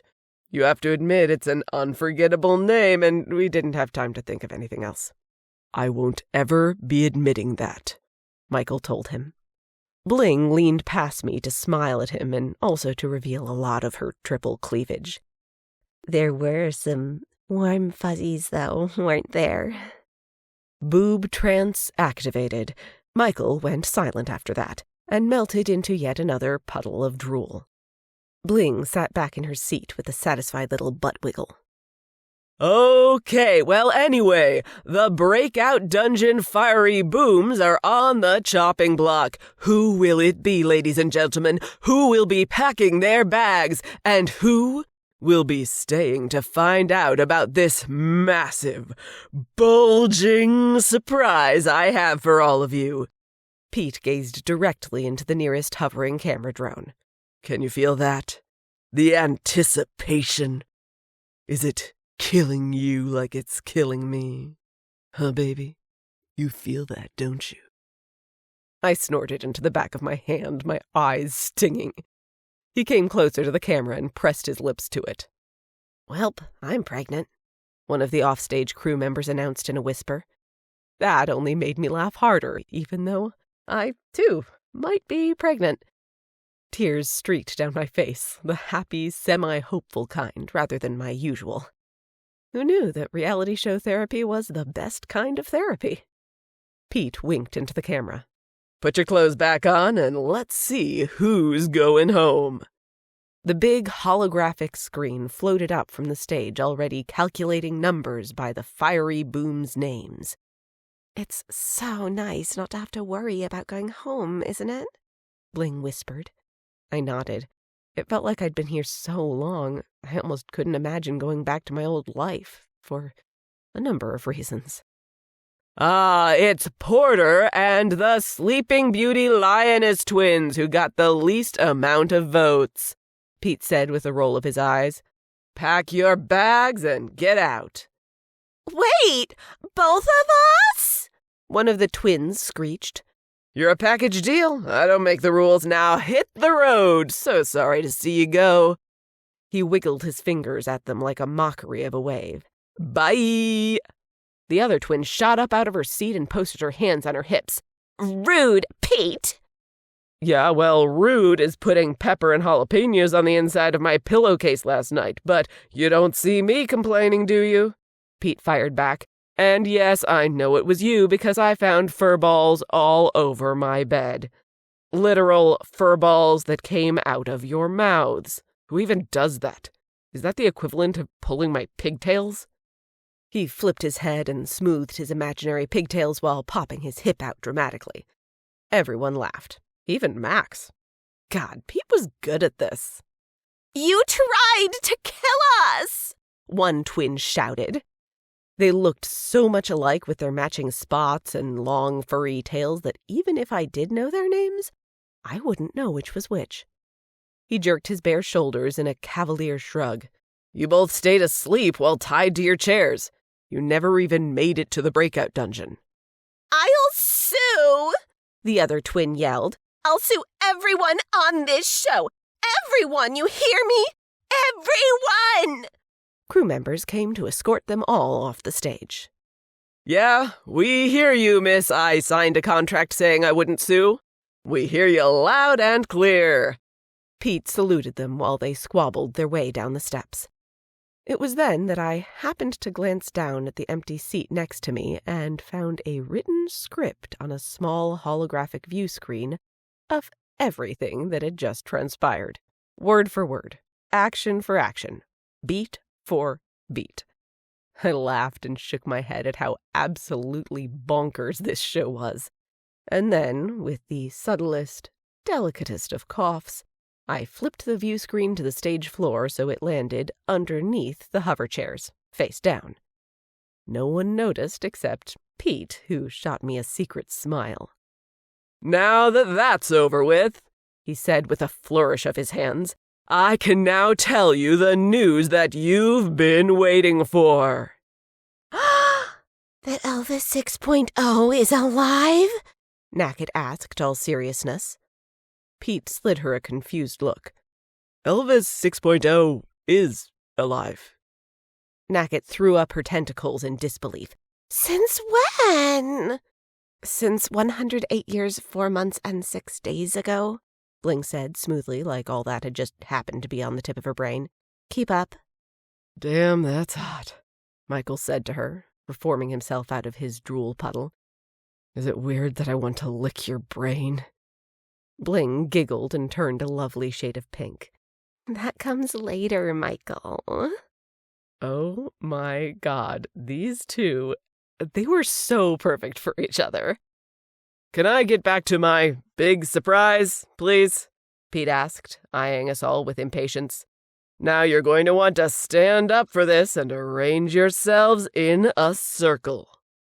The 9 of us did, Max and I gravitating toward each other and joining hands, both of us with giant grins on our faces because we got to be close to each other once again. Oh my God, us two. We were so perfect for each other that it almost hurt my heart with how much he filled it. I missed you, I whispered to him. He traced my lips so tenderly with his fingertips that they ached for him. I missed you too. Crew! Pete shouted. My presents! Someone yelled, cut! While the crew scrambled around. So I took full advantage of the opportunity and stretched up on my tiptoes to kiss my favorite king. Camera drones hovered close by, but I didn't even care. His taste, his touch, his hearts were like the most intoxicating of drugs, and I was an addicted fool for his love. He gave me all I craved and more, his skilled tongue setting me aflame with one stroke while his long fingers sought my ass to grind me against him. He was always so hard, so ready, willing and deserving of the reward for most motivated to get dirty, that it was a real wonder we ever got anything else done. Lucky me. Also, why I might be in a precarious pickle. We're going to have another orgy outbreak if you don't hurry, Pete yelled, but then he softened his voice when he added, oh, that's all of them. Thanks, guys. 3, 2, 1, action. Someone blurted in a rush. Max and I reluctantly pulled away to join the real world once again, but not before Max's parting whisper. Every time I look at you, you've transcended beauty all over again. All the cameras, all the contestants and crew captured the moment I completely turned into mush for this purple king. My eyes filled with tears and dashed down my cheeks faster than he or I could catch them. Somewhere off stage, Oreo screeched in terror. I didn't mean to make you cry, beautiful star, Max whispered, wiping my face carefully with his fingertips. It's okay, really. Sniffling, I nodded and took my place beside him, nearly tripping over the shiny silver box with a big red bow set at my feet. Oh, what's this? Your present, Captain, Pete said gently, his brow pinched with concern and a little bit of sadness. Are you all right? Fine, just a little overwhelmed with, gratitude, I admitted, and happiness, at least on this stage. Go on with your bad self, Pete. He grinned. Each of you has a present inside your box. Now, since it's from me, you might be tempted to chuck it into the sea.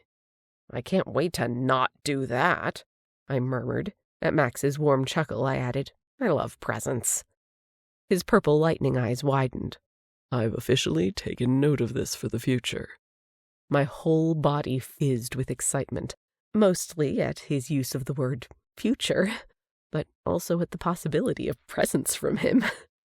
Christmases and birthdays were an absolute nightmare for my parents because we couldn't afford much.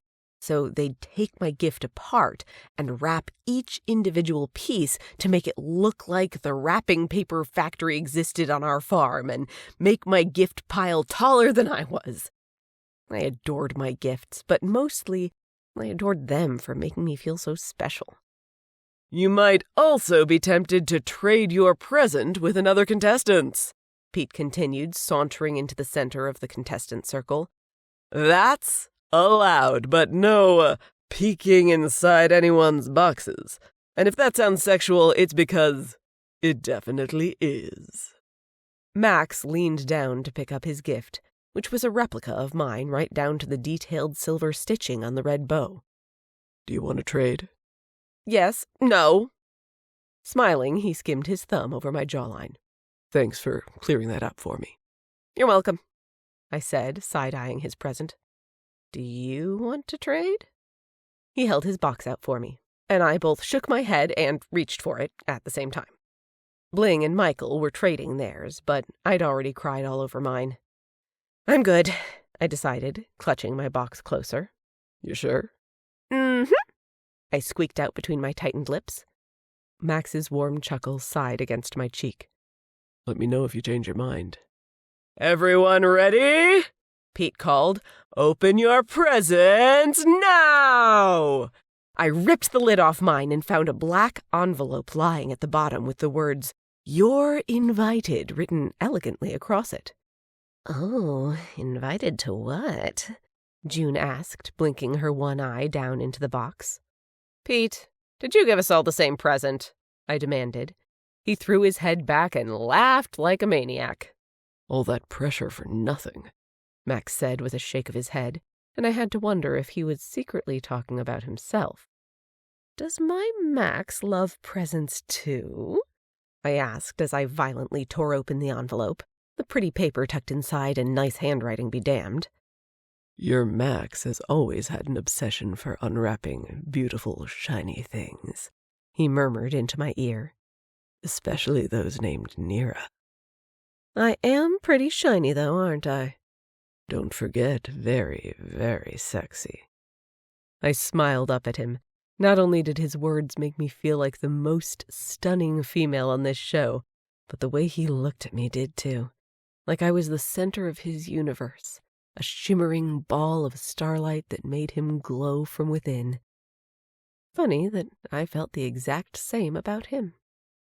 It wasn't until I heard squeals of delight that I realized I hadn't yet read my invitation. Max ripped his open while I read mine. You're invited to a luxury weekend space cruise. Pack your bags, we leave tomorrow morning. Oh. I blinked over at Michael and Bling, who stared at their invitations with a mixture of shock, joy, and maybe a tiny bit of disappointment. Which was exactly how I felt. Everyone else was jumping up and down and screaming, even Pete. Is it weird that I'll miss this place? Bling asked with a pouty twist of her shiny pink lips. I know it's just for the weekend, but still. No. I gazed out toward the pulsing beacon on the cliffside. It's not weird at all. We leave tomorrow, which meant it was time to go see an insane fade about a maybe baby and hear the possible deconstruction of what I thought I knew was the truth. Chapter 16. Max. Nira didn't say much during the trek to see Rain, and I didn't want to push her. Bathed in a glow of silver moonlight, her big eyes appeared haunted, and her sweet lips were locked into a troubled frown. Once again I was amazed at her strength and determination. How many would break in her shoes at the idea of seeing Rain again? How many could go through with it and come out on the other side as the same person they'd always been? Not me. If anything ever happened to my Roxy Boxy, and then I faced her killer years later, I would be a demented, bloodlusting shell of my former self, then and forever. There was no coming back from that. If I ever faced Beck's killer, it would be the same. Though perhaps on the inside, Nira was at war with herself. Caught between her need for revenge and answers, her past and her future. Given how tightly she clutched her oar as she helped row us closer, maybe that was more the case. Over the gentle waves splashing against the sides of the boat, I listened for anyone who might be following us. I'd seen no sign of Earth's space fleet since my escape, and every minute they stayed hidden coiled my gut tighter and tighter. They'd come for me again. It was only a question of when. When we made it to shore and started our hike up to the cliff, Nira took my hand. I squeezed it in reassurance, in solidarity, in love. "What do you think about our weekend field trip tomorrow?" she asked, an obvious distraction for herself while we climbed toward Rain. I think the show's ratings must mean they will no longer spare any expense to make it bigger and better. But we won't be on this crazy little planet that's always trying to kill us. Somehow I don't think that's a bad thing.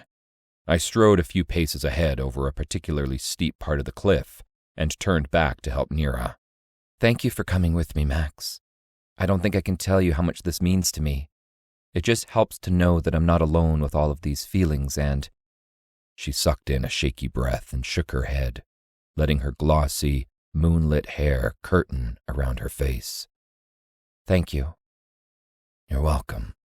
I swept her hair back from her face and gently tucked it behind her ear as an excuse to touch her, look at her.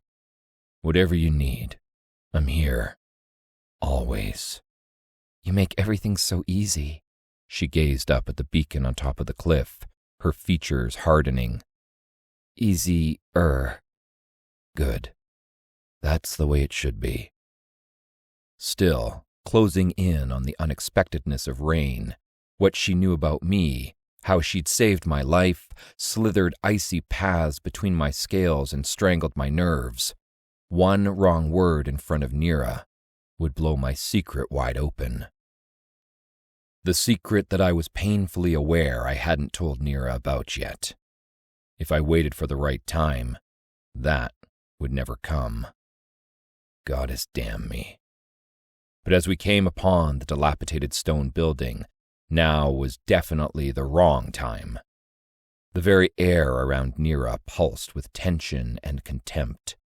As she ducked beneath the fallen stone door, a shudder rolled across her tight shoulders, and she fisted her hands so hard that they shook. Never one to stall to meet my fate, I took the heavy door and tossed it out of my way into the leafy jungle that had half swallowed the building. And then there she was, standing before Nira with tears in her blue eyes. She flicked them to me, and rather than any shock, only pain and sorrow haunted her artificial face. She wore a simple green button-down dress with white detailing that looked more utilitarian than anything else. King Max. She bowed her head, as was Xenoc's custom when meeting a royal. A pleasure. Rain. It came out as a threat, at which she nodded once. She knew. She had to know that me being here with Nira meant something that had nothing to do with Rain and everything she knew about me. My secret was safe. For now. I hoped. Her full attention returned to Nira. Are you ready? Nira looked away from her, her jaw twitching, her neck strained, and searched the stone walls. You changed things in here.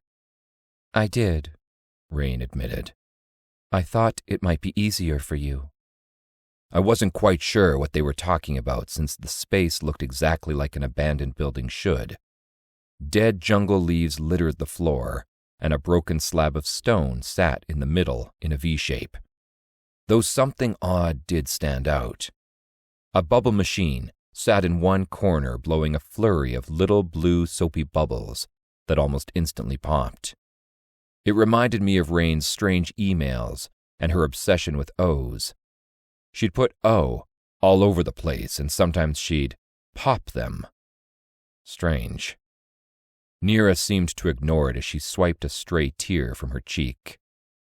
Nothing about any of this will ever be easy.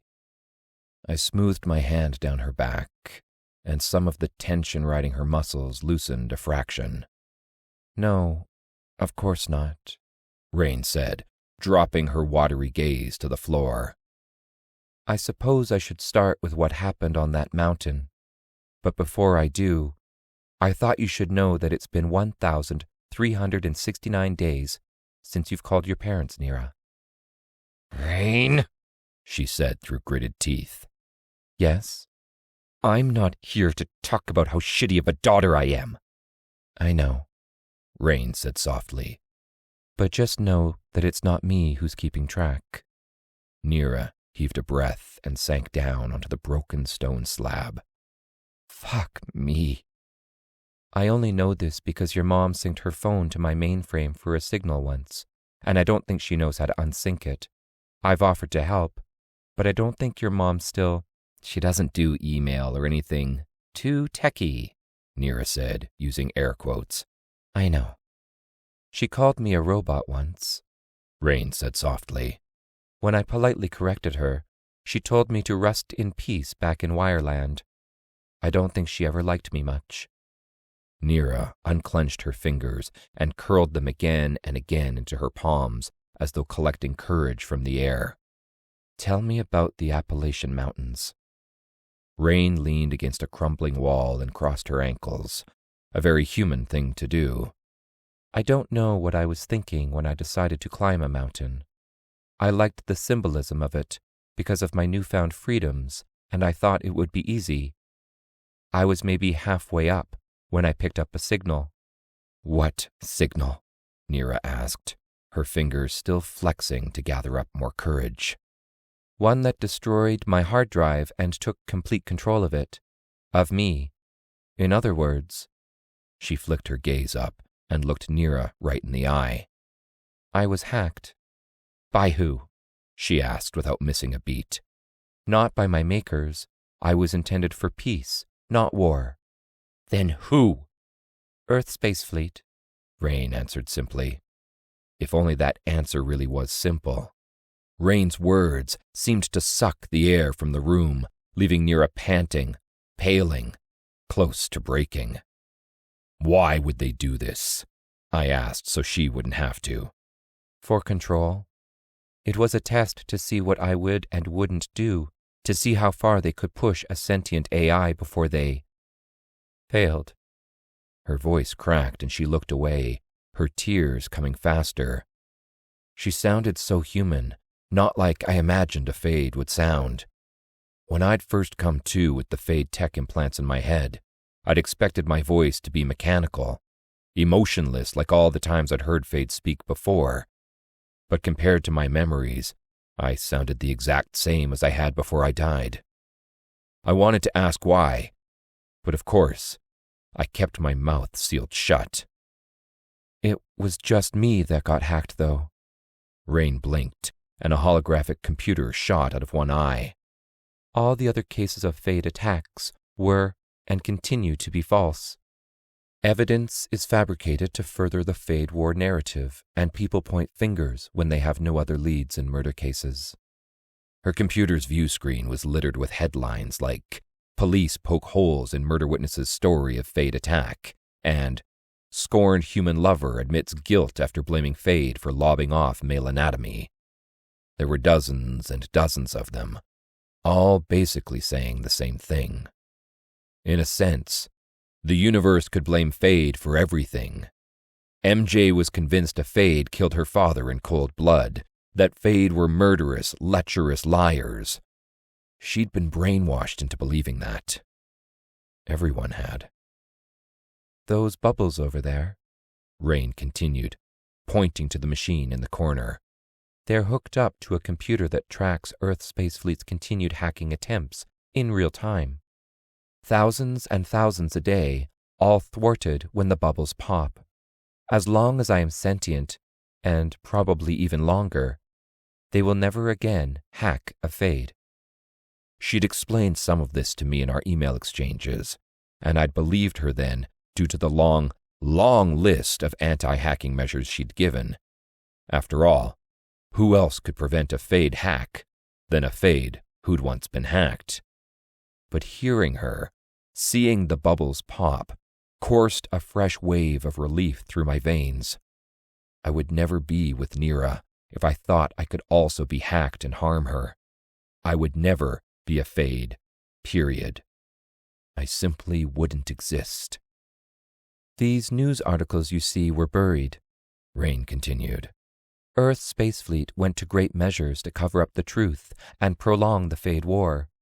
Why? I asked. She flicked her eye computer back into her head and shifted her watery blue gaze to me. There's money in war, King Max.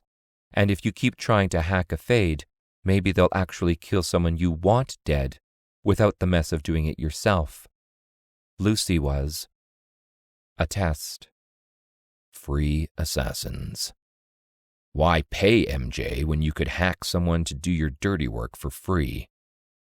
Nira heaved out a shaky breath, her fists flexing as she studied the leafy floor. My daughter was so much more than a test. I know. I never meant to. Rain's voice broke off with a crack. After a moment of staring at the rotted leaves on the floor, she tried again. I never meant to hurt you or Lucy, Nira. That's not who I truly was. That's not who I truly am. A long shudder bristled through Nira, and she leaned against the half-wall as though to stay upright. But you did hurt me. Both of them went silent, their incomprehensible pain forged into their existences for an eternity. My heart ached for Nira, but also for Rain, too. It was obvious she'd lost a part of herself that day as well, literally and figuratively, physically and emotionally, in all the ways that mattered and hurt the most. You said they tried to cover up the truth, I began softly. But what happens now that Nira knows all of this? Rain turned her attention to Nira. They're already tracking her. Already? I demanded. Ear implants. A gift from my ex-husband. Nira said bitterly. I was interfering with the trackers until Nira told me to stop. I spun to face Nira. The static? She nodded. They could be on their way here right now. Rain's shoulders sagged, as though the very idea pressed against her. I no longer cared what they might do to me if they captured me once again. This wasn't about me at all. This was about Earth Space Fleet turning against one of their own in the name of secrecy and cover-ups. This was about what they might do to the woman I loved. They'd already proven they had no qualms about the murder of innocents. The thought of what they might do to my beautiful star turned me inside out. We have to get you out of here right now. We can go to Pete, tell him it's not safe here for you. Tell him to get you aboard the cruise ship right now instead of in the morning. Nira looked up at me blankly, her eyes glassy. And then what? Stop the filming of the show? Blur my face out even though everyone already knows it's me? She turned to Rain, every muscle in her body going rigid. My engineer traced the IP address of the email that sent in the contract for Alien Love Island, which I didn't sign, by the way, to here. Cleo 3. Are you the one who put me on this show while painting a target on my back by telling me all of this? I had no idea Earth Space Fleet would come here. I was just trying to help you find happiness and... I don't need your goddamn help! Nira exploded. Not you! Especially you! Doing something behind my back is never helping! Tears streamed down her face, each one a spear to my hearts. This was too much. We never should have come here.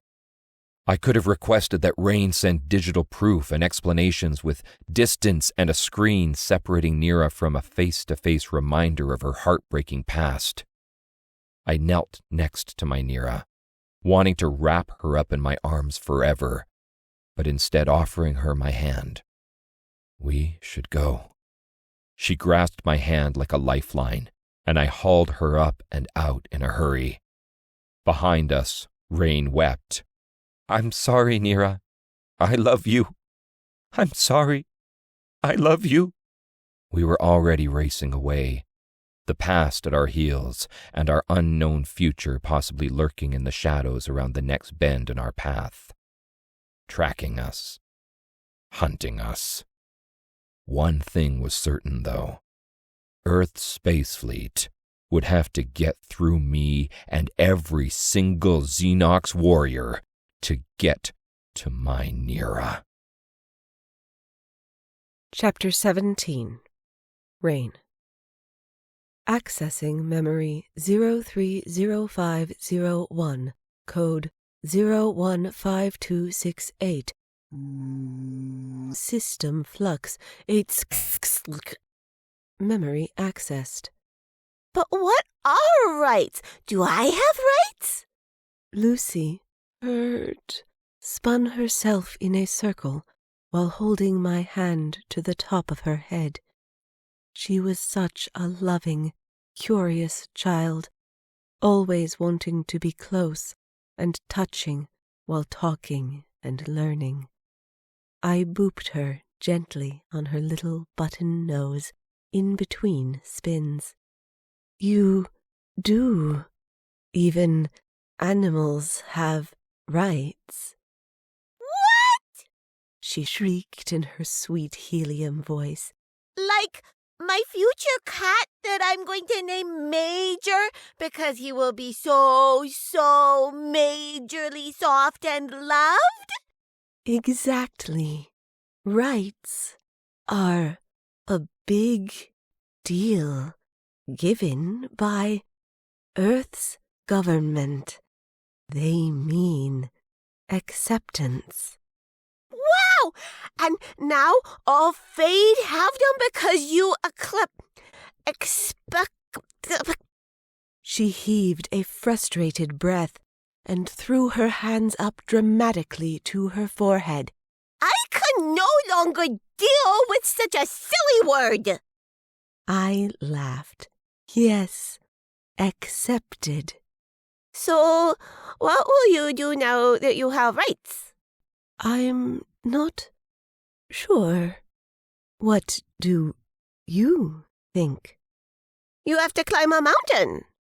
She said it instantly, as though that were the obvious answer. That's what all people with rights do. I know it, even me. Even you?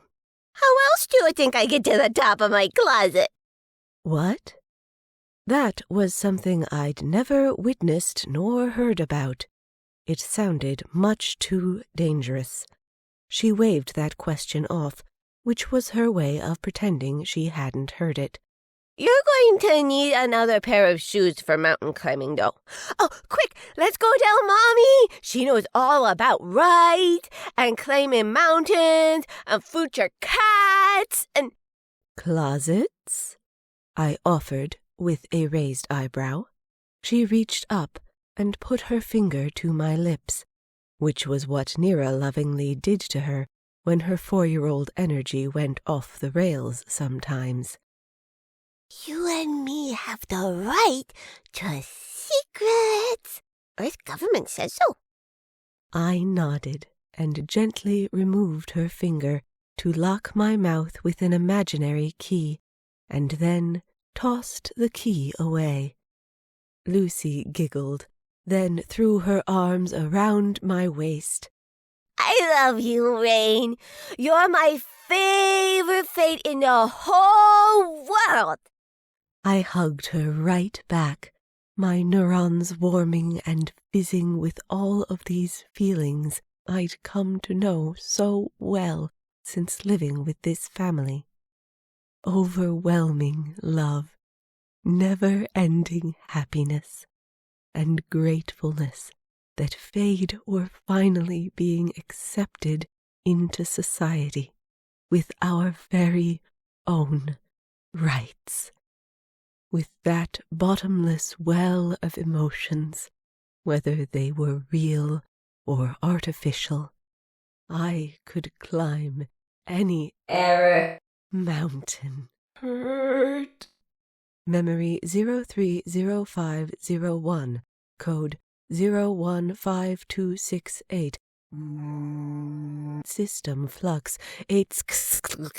Memory terminated. Chapter 18. Nira. Hypocrite. Such a nasty thing I'd never wanted to become, but here I was, a sniveling mess of a woman right in the middle of the hypocrite becoming. I'd told Rain I didn't need her help. Right before I'd left a tiny bottle of pee and a note behind asking for her help. Check my pee for pregnancy, please. I knew she saw it. I knew Max didn't. One of them knew I was a hypocrite, and the other didn't. But I knew. I hated myself for it. I truly did, but mostly I hated Rain for being right. Yes, I needed her help. Yes, I had found happiness like she hoped I would when she signed me up for Alien Love Island, despite the treacherous planet and the heartache. I'd never been happier. That didn't even make sense to me, but there it was, practically glowing in all its confusing glory. I didn't want her help, but I needed it. And just because I needed it didn't mean I forgave her. Even if what she said was the truth, especially if it was the truth. Rain's face was the last one my baby saw before Rain snuffed out her light. And that kind of betrayal, no matter whose fault it was unforgivable. Did I believe that she'd been hacked and that the Fade War was a total scam? That Earth Space Fleet, my employer for years and years, was the real supervillain? Honestly, I wasn't sure. Rain could have cherry-picked all those newspaper headlines to help her fabricate this make-believe story. But why, though? Why would she bother? Why would she bother signing me up for Alien Love Island, if not to prove something to me? Like, that she cares. Or to draw me into a trap. On the way down the cliff from her place, Max stuck close to my side, his firm grip on my hand offering support. He stayed silent while he swept his gaze around, and every crackle of rocks beneath our feet tightened the tension riding his shoulders even more. They won't sneak up on me in the dark, Max, I assured him. They'll make their presence known. If only their presence were our only problem on this planet, he reminded me. Do you think that they know that you know? Without Rain's interference, they're already tracking me. If they're as bad as she says, they could be listening in, too. They knew I'd find out eventually. I sounded so cavalier about it all, even though my stomach burned and my molars ached from grinding them. So maybe I should have kept Rain's staticky interference in my ears, but it wouldn't have really changed anything except my ability to hear. They would have eventually figured out I knew the truth anyway. Then what now? Max growled, his voice so low I almost didn't hear him. I shook my head. No sense in making a plan if they'd just overhear it and then thwart it. I needed to get the trackers out of my head, and doing that meant going under the knife. Getting them in was much easier than getting them out, since they had this nasty little burrowing habit. Like night crawlers, only smaller. Given that some of Alien Love Island's crew members were in cahoots with Earth Space Fleet, I trusted no one to come anywhere near me with a knife. Except Doc on my ship, thousands of parsecs away. Before Max pushed our boat into the water, he locked his purple lightning eyes on mine. The silver glow of the moon gave them a beautiful, preternatural glow that sucked me into their depths like a moth to a flame. What do you need me to do? I would do anything for you, Nira. Anything. Feed me tacos and tell me I'm pretty? He smoothed a lock of hair behind my ear, so gently that it almost broke my heart. You're beyond pretty. But I don't have any tacos. I'll get some for you, though. What else? I shrugged nonchalantly, even though his kindness warmed my chilled soul. Just hold me. Be here for me. Always. He locked his arms tightly around me, and I breathed in his comforting leather and spice scent. I love you, Max. I don't know if I've told you that in the last 10 minutes, but I mean it. You make everything much more bearable. I love you too, he said while he petted my hair. We'll be okay. I swear it. I nodded. With him, I believed it. Once we were in the boat and headed back to the beach house, the gentle swaying and soft lapping of the water against the sides coaxed my eyes closed. When Max took my oar from me and settled me by his side, I gave in to sleep.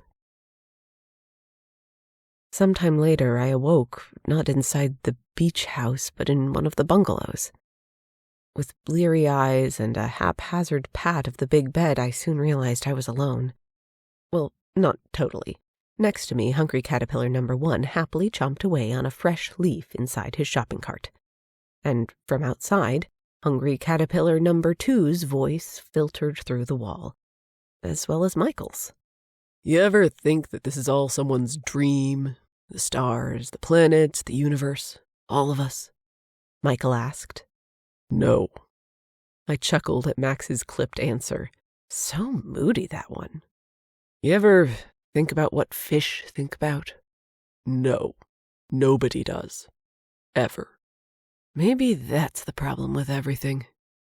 Max heaved a deep, deep sigh, one that sounded like it came from his weary bones. Kill me now, please.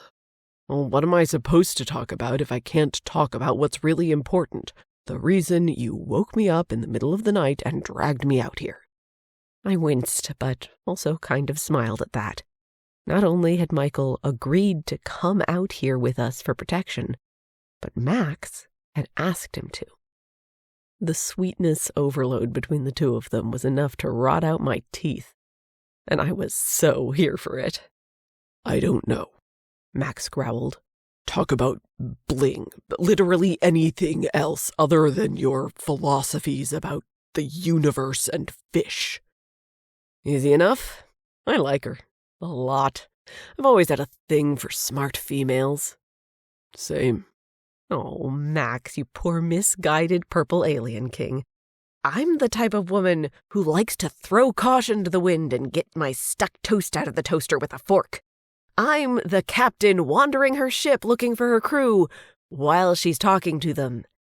Pretty sure that was a special kind of talent, but definitely not smart. I've already asked her what she's doing after the show ends, however it ends, Michael continued. And she said she'd like to get to know me better. I agreed, so I guess we'll see what happens. A pause, then. What about you and Nira? I bolted upright, my mouth suddenly dry as sand and my heart shooting bullets against my ribcage. Yes, what about us? Assuming we survived Alien Love Island. It took Max a long time to answer. Too long. Or maybe time itself had dried up and blown away. Peace, he finally said. Simple, to the point, powerful enough to bring tears to my eyes. I tossed the covers off me, settled my bare feet on the teakwood floor, and bounded toward the door, realizing almost too late that my dress had hiked up around my hips before I threw open the door. A quick adjustment later, and I was soon in his arms, pressing kisses to his face, exactly where I wanted to be. That's what I want to, I said breathlessly, wriggling myself even closer to him. He groaned as he dropped his hand to my ass and squeezed. You heard? I did. Hi, Michael. I waved behind Max's back.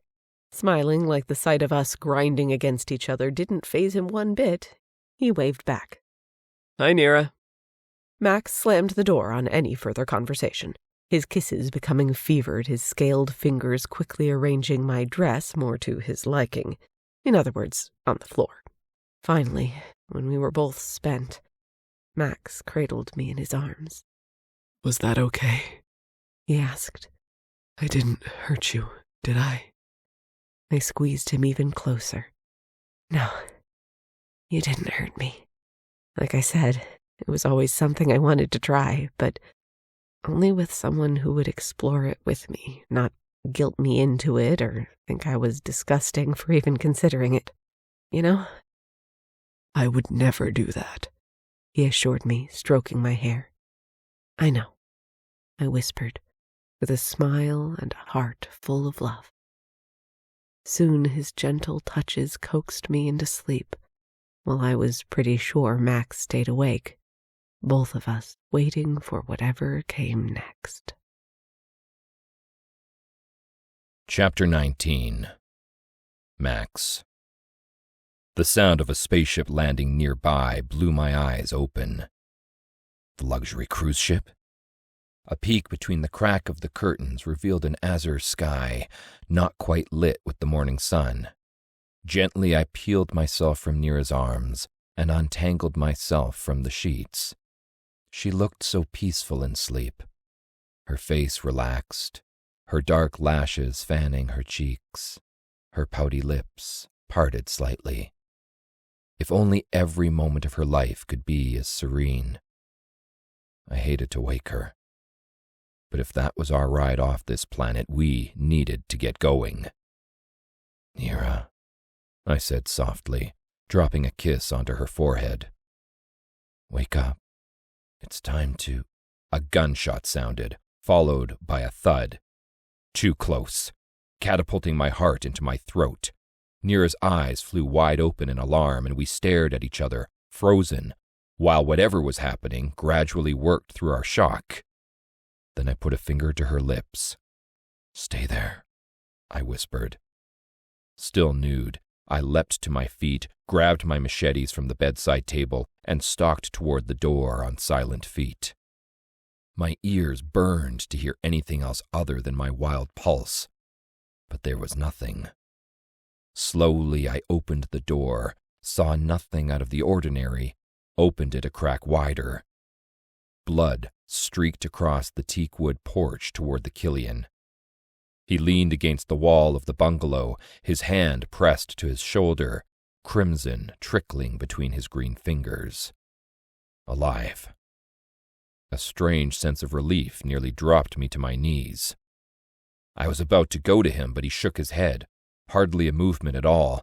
His green eyes were bright with pain and shock, and he ticked them toward the jungle beyond the sliver of beach. They were out there. Earth Space Fleet. And they'd just shot Michael. I began to close the door, trying to convey to him to wait and not die with one look. With my palms pressed against the wood, I turned to Nira, who'd gone an alarming shade of white in her tense position on the bed. "Michael's hurt. Get your gun," I told her in a low voice. "You're the distraction, while I get him inside." With a snarl, she tore herself out of bed, took her gun from the bedside table, and charged toward the door with the ferocious tenacity of a Xenox warrior. And completely naked. If I had been anyone else, I would have been afraid. If it had been any other time, I would have found this foxing sexy. As soon as she threw open the door, she started firing toward the jungle while taking cover behind the wooden posts of the balcony. This gave me plenty of room to maneuver the Killian inside. I rushed toward him and hauled him upright, using his good side to prop against me. He didn't even protest or groan in anguish, but I was sure that bullet wound hurt like a buxon horn skewered into a kidney. With Nira still firing into the jungle, I dragged him toward the bungalow. Once he was safely inside, I shouted, "Nira, get in!" She backed up quickly, her shots aimed at various points in the jungle in no particular pattern. Out of breath, she slammed the door behind her and then whirled on the Killian, who leaned precariously against the bedpost. "Are you all right?" she asked, sweeping toward him. He offered her a tight-lipped smile. "That'd be a lot better if Max put his junk away. No one wants to see that." I was already in the process of dressing the shite, and yes, I noticed that he hadn't complained about Nira's nudity, but I kept my mouth shut. Nira yanked the sheet from the bed and handed it to him. "Use this. Press it hard. Max, they'll be here any second." Still doing up my pants, I strode toward the bookshelf with no books but a hell of a lot of vases on it next to the door. I tipped it over with a loud crash, so it blocked the door. The Killian heaved a shaky laugh. "I think we're going to need a better plan than that, Your Highness." "I can throw you back out there if you want." I was only half paying attention to him as I bent toward the rug in the center of the bungalow. "Nah, it's cozier in here, but thanks." After a short beat, he added, "And thanks for rescuing me." "You were guarding us," Nira said. "We should be thanking you." "And what a fine job I was doing guarding you by getting myself shot." "That's not your fault." Nira assured him. I threw the rug to the side and found our way out. A trap door led to the clear blue ocean below the bungalow, with little glimmering fish darting over the dancing coral. Nira sucked in a breath as she yanked her dress up over her glorious breasts. What about Hungry Caterpillar number 1?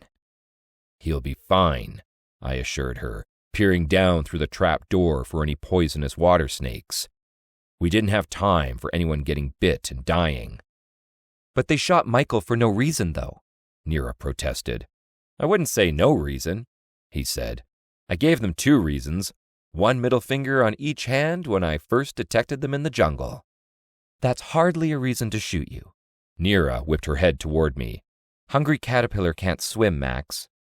I'll teach him. Or we could leave him anyway, but one look from Nira made it clear that wasn't an option.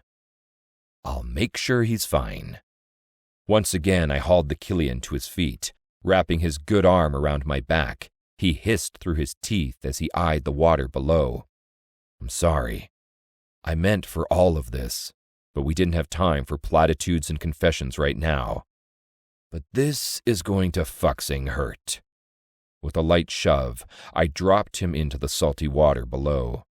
Goddess, the sting to his wound would be unimaginable, and I prayed he wouldn't pass out and drown. A creak sounded from outside, far enough away that I knew it came from the short bridge, but close enough to blare alarms through my head. Saying everything with her bottomless dark eyes, Nira stepped up to the trapdoor's edge, her gun in her hand. If you see a snake, shoot it. Go around the jungle, head to the beach house. I'll be right behind you, I promised in a whisper, with all hungry caterpillars intact. Nodding, she quickly squatted and then sat so her legs dangled, and she dropped into the water below. As soon as her lithe body cut through the gentle waves, I rushed to the shopping cart and retrieved the caterpillar. There was nothing to put it in except for my pants pocket, so that would have to do. While stalking back to the trap door, I wrapped it loosely in its giant thick leaf and stuffed it into my pocket. Say a prayer, little buddy, I muttered. We're both going to need it. A light footstep sounded right outside the door. I jumped down, not caring how big of a splash I made since they'd soon realize exactly where we'd gone. We maybe had a few seconds lead on them, if that. The water was warm and pleasant, but I barely noticed. While I swam away underwater, I searched for Nira and the Killian. Where were they? They couldn't have gotten far, but... Never mind. 2 bungalows over, Nira was doing her best to hide the Killian's green bulk behind one of the thin posts that kept the structure lifted from the water. I cut toward them, not needing to come up for air. That would just make myself an easy target. The veins in my nose and forehead took in oxygen from seawater and distributed it directly to my brain. I couldn't say the same for the little caterpillar in my pocket, though, so I swam faster. Soon I joined them and came up out of the water as silently as possible so I wouldn't draw attention to us. I sure ended up scaring Nira, though. She slapped her hand over her mouth to catch her yelp. I thought you were a purple whale, the Killian groaned. He gets that a lot. Why have we stopped? I demanded. Because this guy is about as useless as a bag of dicks when he's shot, and way too heavy. Nira patted the Killian's good shoulder. No offense. Okay. Come on. Sweeping forward, I took on the Killian's weight underneath his good arm. Think you can swim toward the last bungalow and then make a run for it?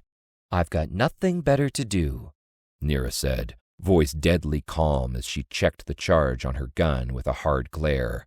But when she looked up at the Killian and me, her expression softened. But can Michael make it? He grunted. So far, so great. I've only passed out once. Let's keep going. I risked a quick look behind us, seeing nothing, hearing nothing. I wasn't sure if that was a good sign or a bad sign. Surely it hadn't been that easy to give them the slip, though. Nira swam ahead of us, while the Killian and I slogged through the water, keeping to the relative cover of the supporting beams underneath the bungalows. Slow didn't even begin to describe our pace. The Killian looked greener by the second, which was really saying something, and could hardly stand on his own 2 feet. "Just leave me somewhere, Max," he groaned out, guessing the direction of my thoughts. "Send someone to get me. Or don't. Just get yourselves to safety. There's no telling what they'll do if they find you. They shot you because you helped spring me from their headquarters, because you're helping to protect Nira. You're one of us now." The words surprised even me when they fell out. My mortal enemy was one of us, part of the alien race we'd been at war with for centuries, the aliens I'd been born to hate. But what I'd said was the truth. This Killian and I had been fighting on the same side since day 1 of Alien Love Island. Fighting on Nira's side. He blinked several times at me, trying to see clearly or trying not to pass out. Maybe both. "I'm one of you? And what are you?" "Traitors to their cause," I said simply. "We know too much. And yet, oh goddess, here we go with that big brain and those never-ending questions of his. Earth's space fleet only captured you, not Nira. You only raised the alarm that they might be after Nira too last night. What changed? How did you know about this big conspiracy before Nira did?" "I didn't," I said honestly. "So they captured you before you knew anything. Got it. That's some great pre-planning right there. Look, I don't know Space Fleet's reasoning, okay? But you do know they don't just capture some rando, right? Or hire assassins to take some rando out? The king of Xenox is hardly some rando," I bit out. "Exactly. You're an important rando who's even more important to them. Why? Should we turn around, go ask them, demand to know why they shot you in the shoulder? Instead of my head or my hearts? Yeah, I get it," he deadpanned. "I'm really glad they didn't, though, so I can pester you with questions you refuse to answer." "Continue to pester me, you mean? You've never stopped." He chuckled and then heaved a groan. "Don't make me laugh. If it makes you shut up, I'll become a damn comedian. I was going to tell a time travel joke, but you didn't like it." Sighing, I adjusted his arm around me as we continued through the water. I said I would become the comedian. You're just being a pigeon licker who tells bad dad jokes. He barked out a laugh that turned into a nasally moan. "Damn it, Max!" "My Roxanne calls me the king of dad jokes," I admitted, unable to keep from smiling. "Once when we were holding court, she accidentally hid a voicemail message from me on her communicator with me saying, 'Dad puns are how I roll.' This was in front of everyone, and the meanest, most hardened Xenox warriors laughed so hard they cried." A pained smile crossed over the Killian's face. "Yeah, that was no accident." "Obviously." I chuckled at the memory while my heart's twisted with how much I missed my daughter. After her mother's death, we'd fallen into a natural rhythm of togetherness for years, just the 2 of us as we clawed our way out of our grief. She'd never once complained that I was being too overbearing or protective or clingy, and had never run off to her room to be alone. We were all the other had left. That was simply the way it was.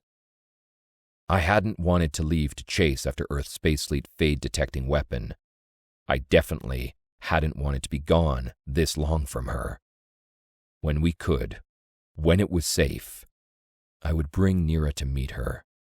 Watch as the 2 most important women in my life bonded like I had no doubt they would. Ahead of us, Nira was already making her way across the shoreline toward the edge of the jungle. Sunlight shimmered over the drops of water clinging to her skin. Her wet dress hung heavier, revealing the tops of her perfect, plump breasts and hugging her curves even tighter. She kept us in her eye line while glaring out over the top of her raised gun toward where we'd come from. The fierce look of determination and confidence on her face stirred my blood faster. What a woman she was. "You're drooling, Your Highness," the Killian teased, following my gaze. Yeah, well, I can't help it, I admitted. We ducked underneath the last bungalow, and I glanced over my shoulder again. Nothing stirred behind us. It was like whoever had shot the Killian and come to our bungalow had vanished. I wasn't that much of a fool to believe we were now safe, though. Once we got to shore, the Killian could now stand upright mostly on his own, like the pain of his wound had refueled his body. Quickly, we crossed the beach, joined Nira at the side of the jungle, and then skirted around it toward the beach house on the other side. We saw the luxury cruise spaceship long before we arrived. It was parked on the beach, a massive, state-of-the-art structure that must have cost a fortune to build. 2-day tickets cost more than 86% of the universal population's yearly salary. Alien Love Island definitely hadn't spared any expense. The ship's docking doors were open, and crew members were already bustling inside with equipment. The Killian whistled. "Would you look at that?" "Okay, now I'm excited," Nira said, staring at it in awe. "Do you think they have enough coffee for me? Oh, and with little sugar cubes if I want them?" I laughed and bent to kiss her on the top of her head. My love likes the simple things, doesn't she? Yeah. She slowly nodded up at the ship. Yeah, I do. Estimated time of departure is 7 a.m. sharp, A male crew member shouted at us as we neared. 5 minutes. We need to get Michael to the doctor, I told him. He's already on board, Suite 2A or the bar. He shrugged. It's 5 o'clock somewhere, right? Well, let's hope the doc hasn't started drinking yet, the Killian muttered. We headed toward the ship's docking doors, and were just inside them when a cold blast of air conditioning from within spiked my scales alert. The Killian must have sensed trouble too, because he tensed, turned to me, and then froze. Max, you... He stepped away from me, his green eyes scanning my back. You're being targeted. We whirled to see a familiar face with a shock of pink hair. Dark, from Nira's crew. Her pilot, who currently had both the fade detecting weapon and a gun pointed right at my chest. My hearts splintered. My stomach turned to stone. And somehow, I knew that this moment would change everything. By order of Earth Space Fleet, Dark shouted, her voice deadly serious. I order you not to move another muscle. Chapter 20. Nira. Dark, what's happening? I stepped off the cruise ship's docking bay toward my pilot, hardly able to believe she was really here. Hardly believing she had weapons pointed at my Max. He wasn't the enemy here, far from it. At the sight of guns, the remaining crew members scattered and cowered behind crates of gear, probably hoping to vanish. Captain, are you all right? Dark asked, sliding her gaze briefly to me. Fine, now answer my question. The prisoner on our ship made it very clear that his king was in danger and that therefore you were in danger. That fucksing high sword of mine, Max growled. I told him everything was fine with my communicator. And yet everything is obviously not. Dark fired back. What's not fine, Dark? I asked, slipping closer to her. Tell me, and put down your weapons. She faltered, her gun hands wavering, seemingly wanting to obey. I'm afraid I can't do that, Captain. Why the fuck not? I demanded. Once we got here, she answered, we stopped at Space Fleet's bunker, and they filled us in on what's happening. Philip and Mosley from my crew emerged from the thick jungle and flanked Dark. They caught my eye and nodded once. Something soft slipped between my ankles and sideswept my leg. I looked down and found Major staring up at me with his big green eyes and his little demented kitty smile, acting as though all of this was perfectly normal. He'd appeared out of nowhere like he so often did. I wanted to pick him up and squish him with love, but not now. Not when I needed answers more. Fill you in on what, exactly? I asked. The package that we were to deliver here to Cleo 3 is a weapon that detects fade with 100% accuracy, Dark explained. Nira, listen to me, Max said, his voice low and careful. Space Fleet is after me because I'm a... He's a fade! The voice slipped from within the cruise ship, disembodied at first, then in a flash of lightning, the voice's owner appeared from behind Max with a dagger pressed to his throat. Bling's missing jeweled dagger, now in Bling's hand. Michael, who'd been standing there bleeding and clutching his wound, stumbled away from her and Max, his mouth open in shock.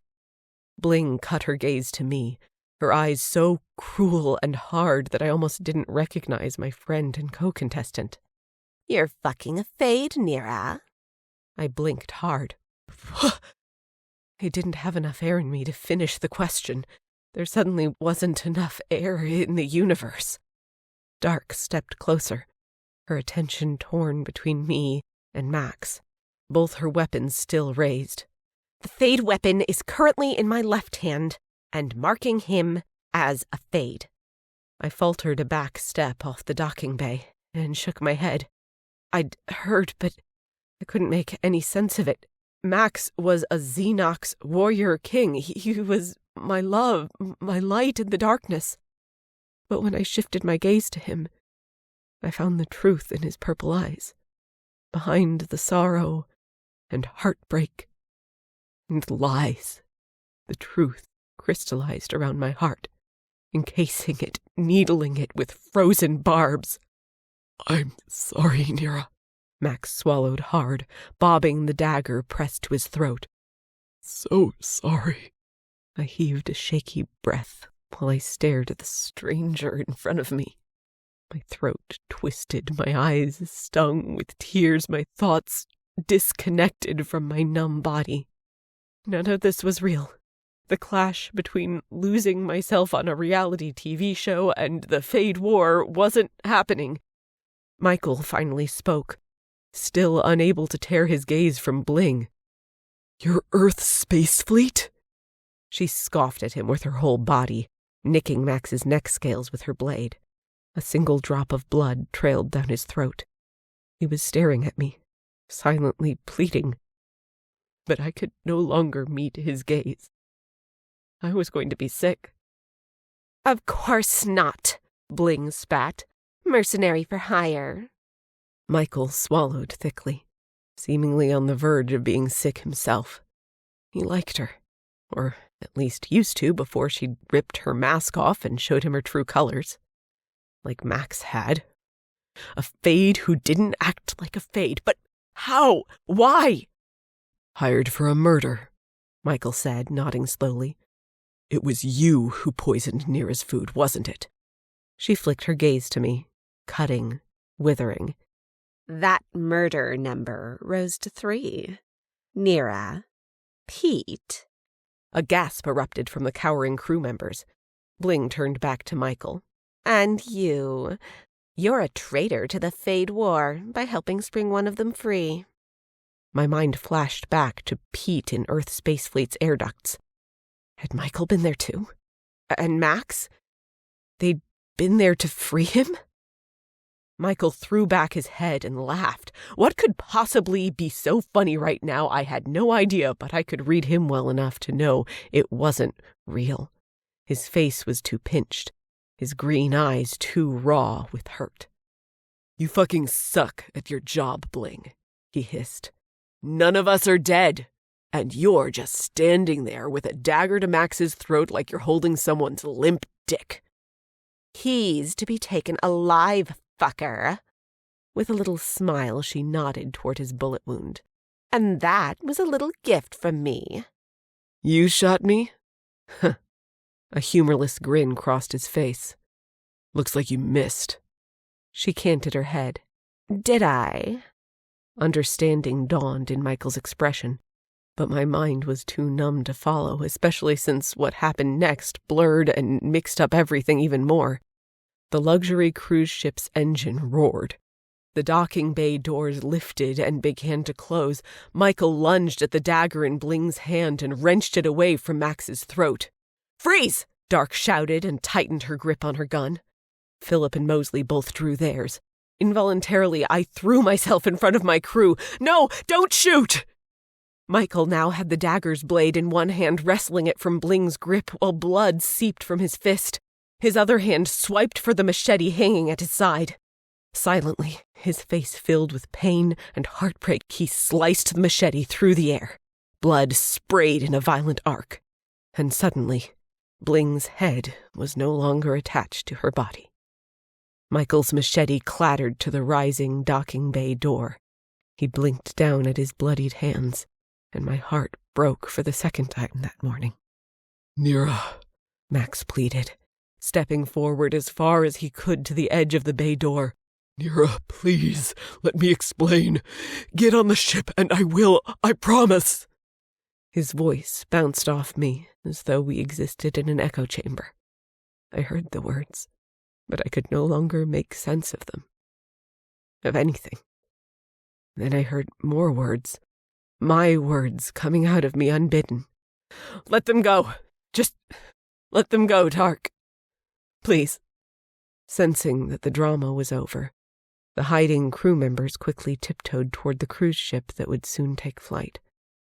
All of them avoided the blood and mayhem as they scrambled aboard. "Nira!" Max shouted over the roaring engines. "I love you!" And then the ship's door rose higher and cut him off from view, sealing his place in there, and mine out here, separate, falling apart. The ship rose into the air. A warm, comforting hand landed on my shoulder, and my favorite pilot in the world pulled me into her embrace. There, surrounded by my crew and my cat, I separated and fell apart. The End. Loved by the Alien King. Alien Love Island Season 1, Book 3. A sci-fi alien warrior romance by Lindsey R. Loucks. Audiobook copyright 2024 held by Lindsey R. Loucks. Narrated by Jenna Rose and B.J. Hunter. Produced and directed by CTR Audio.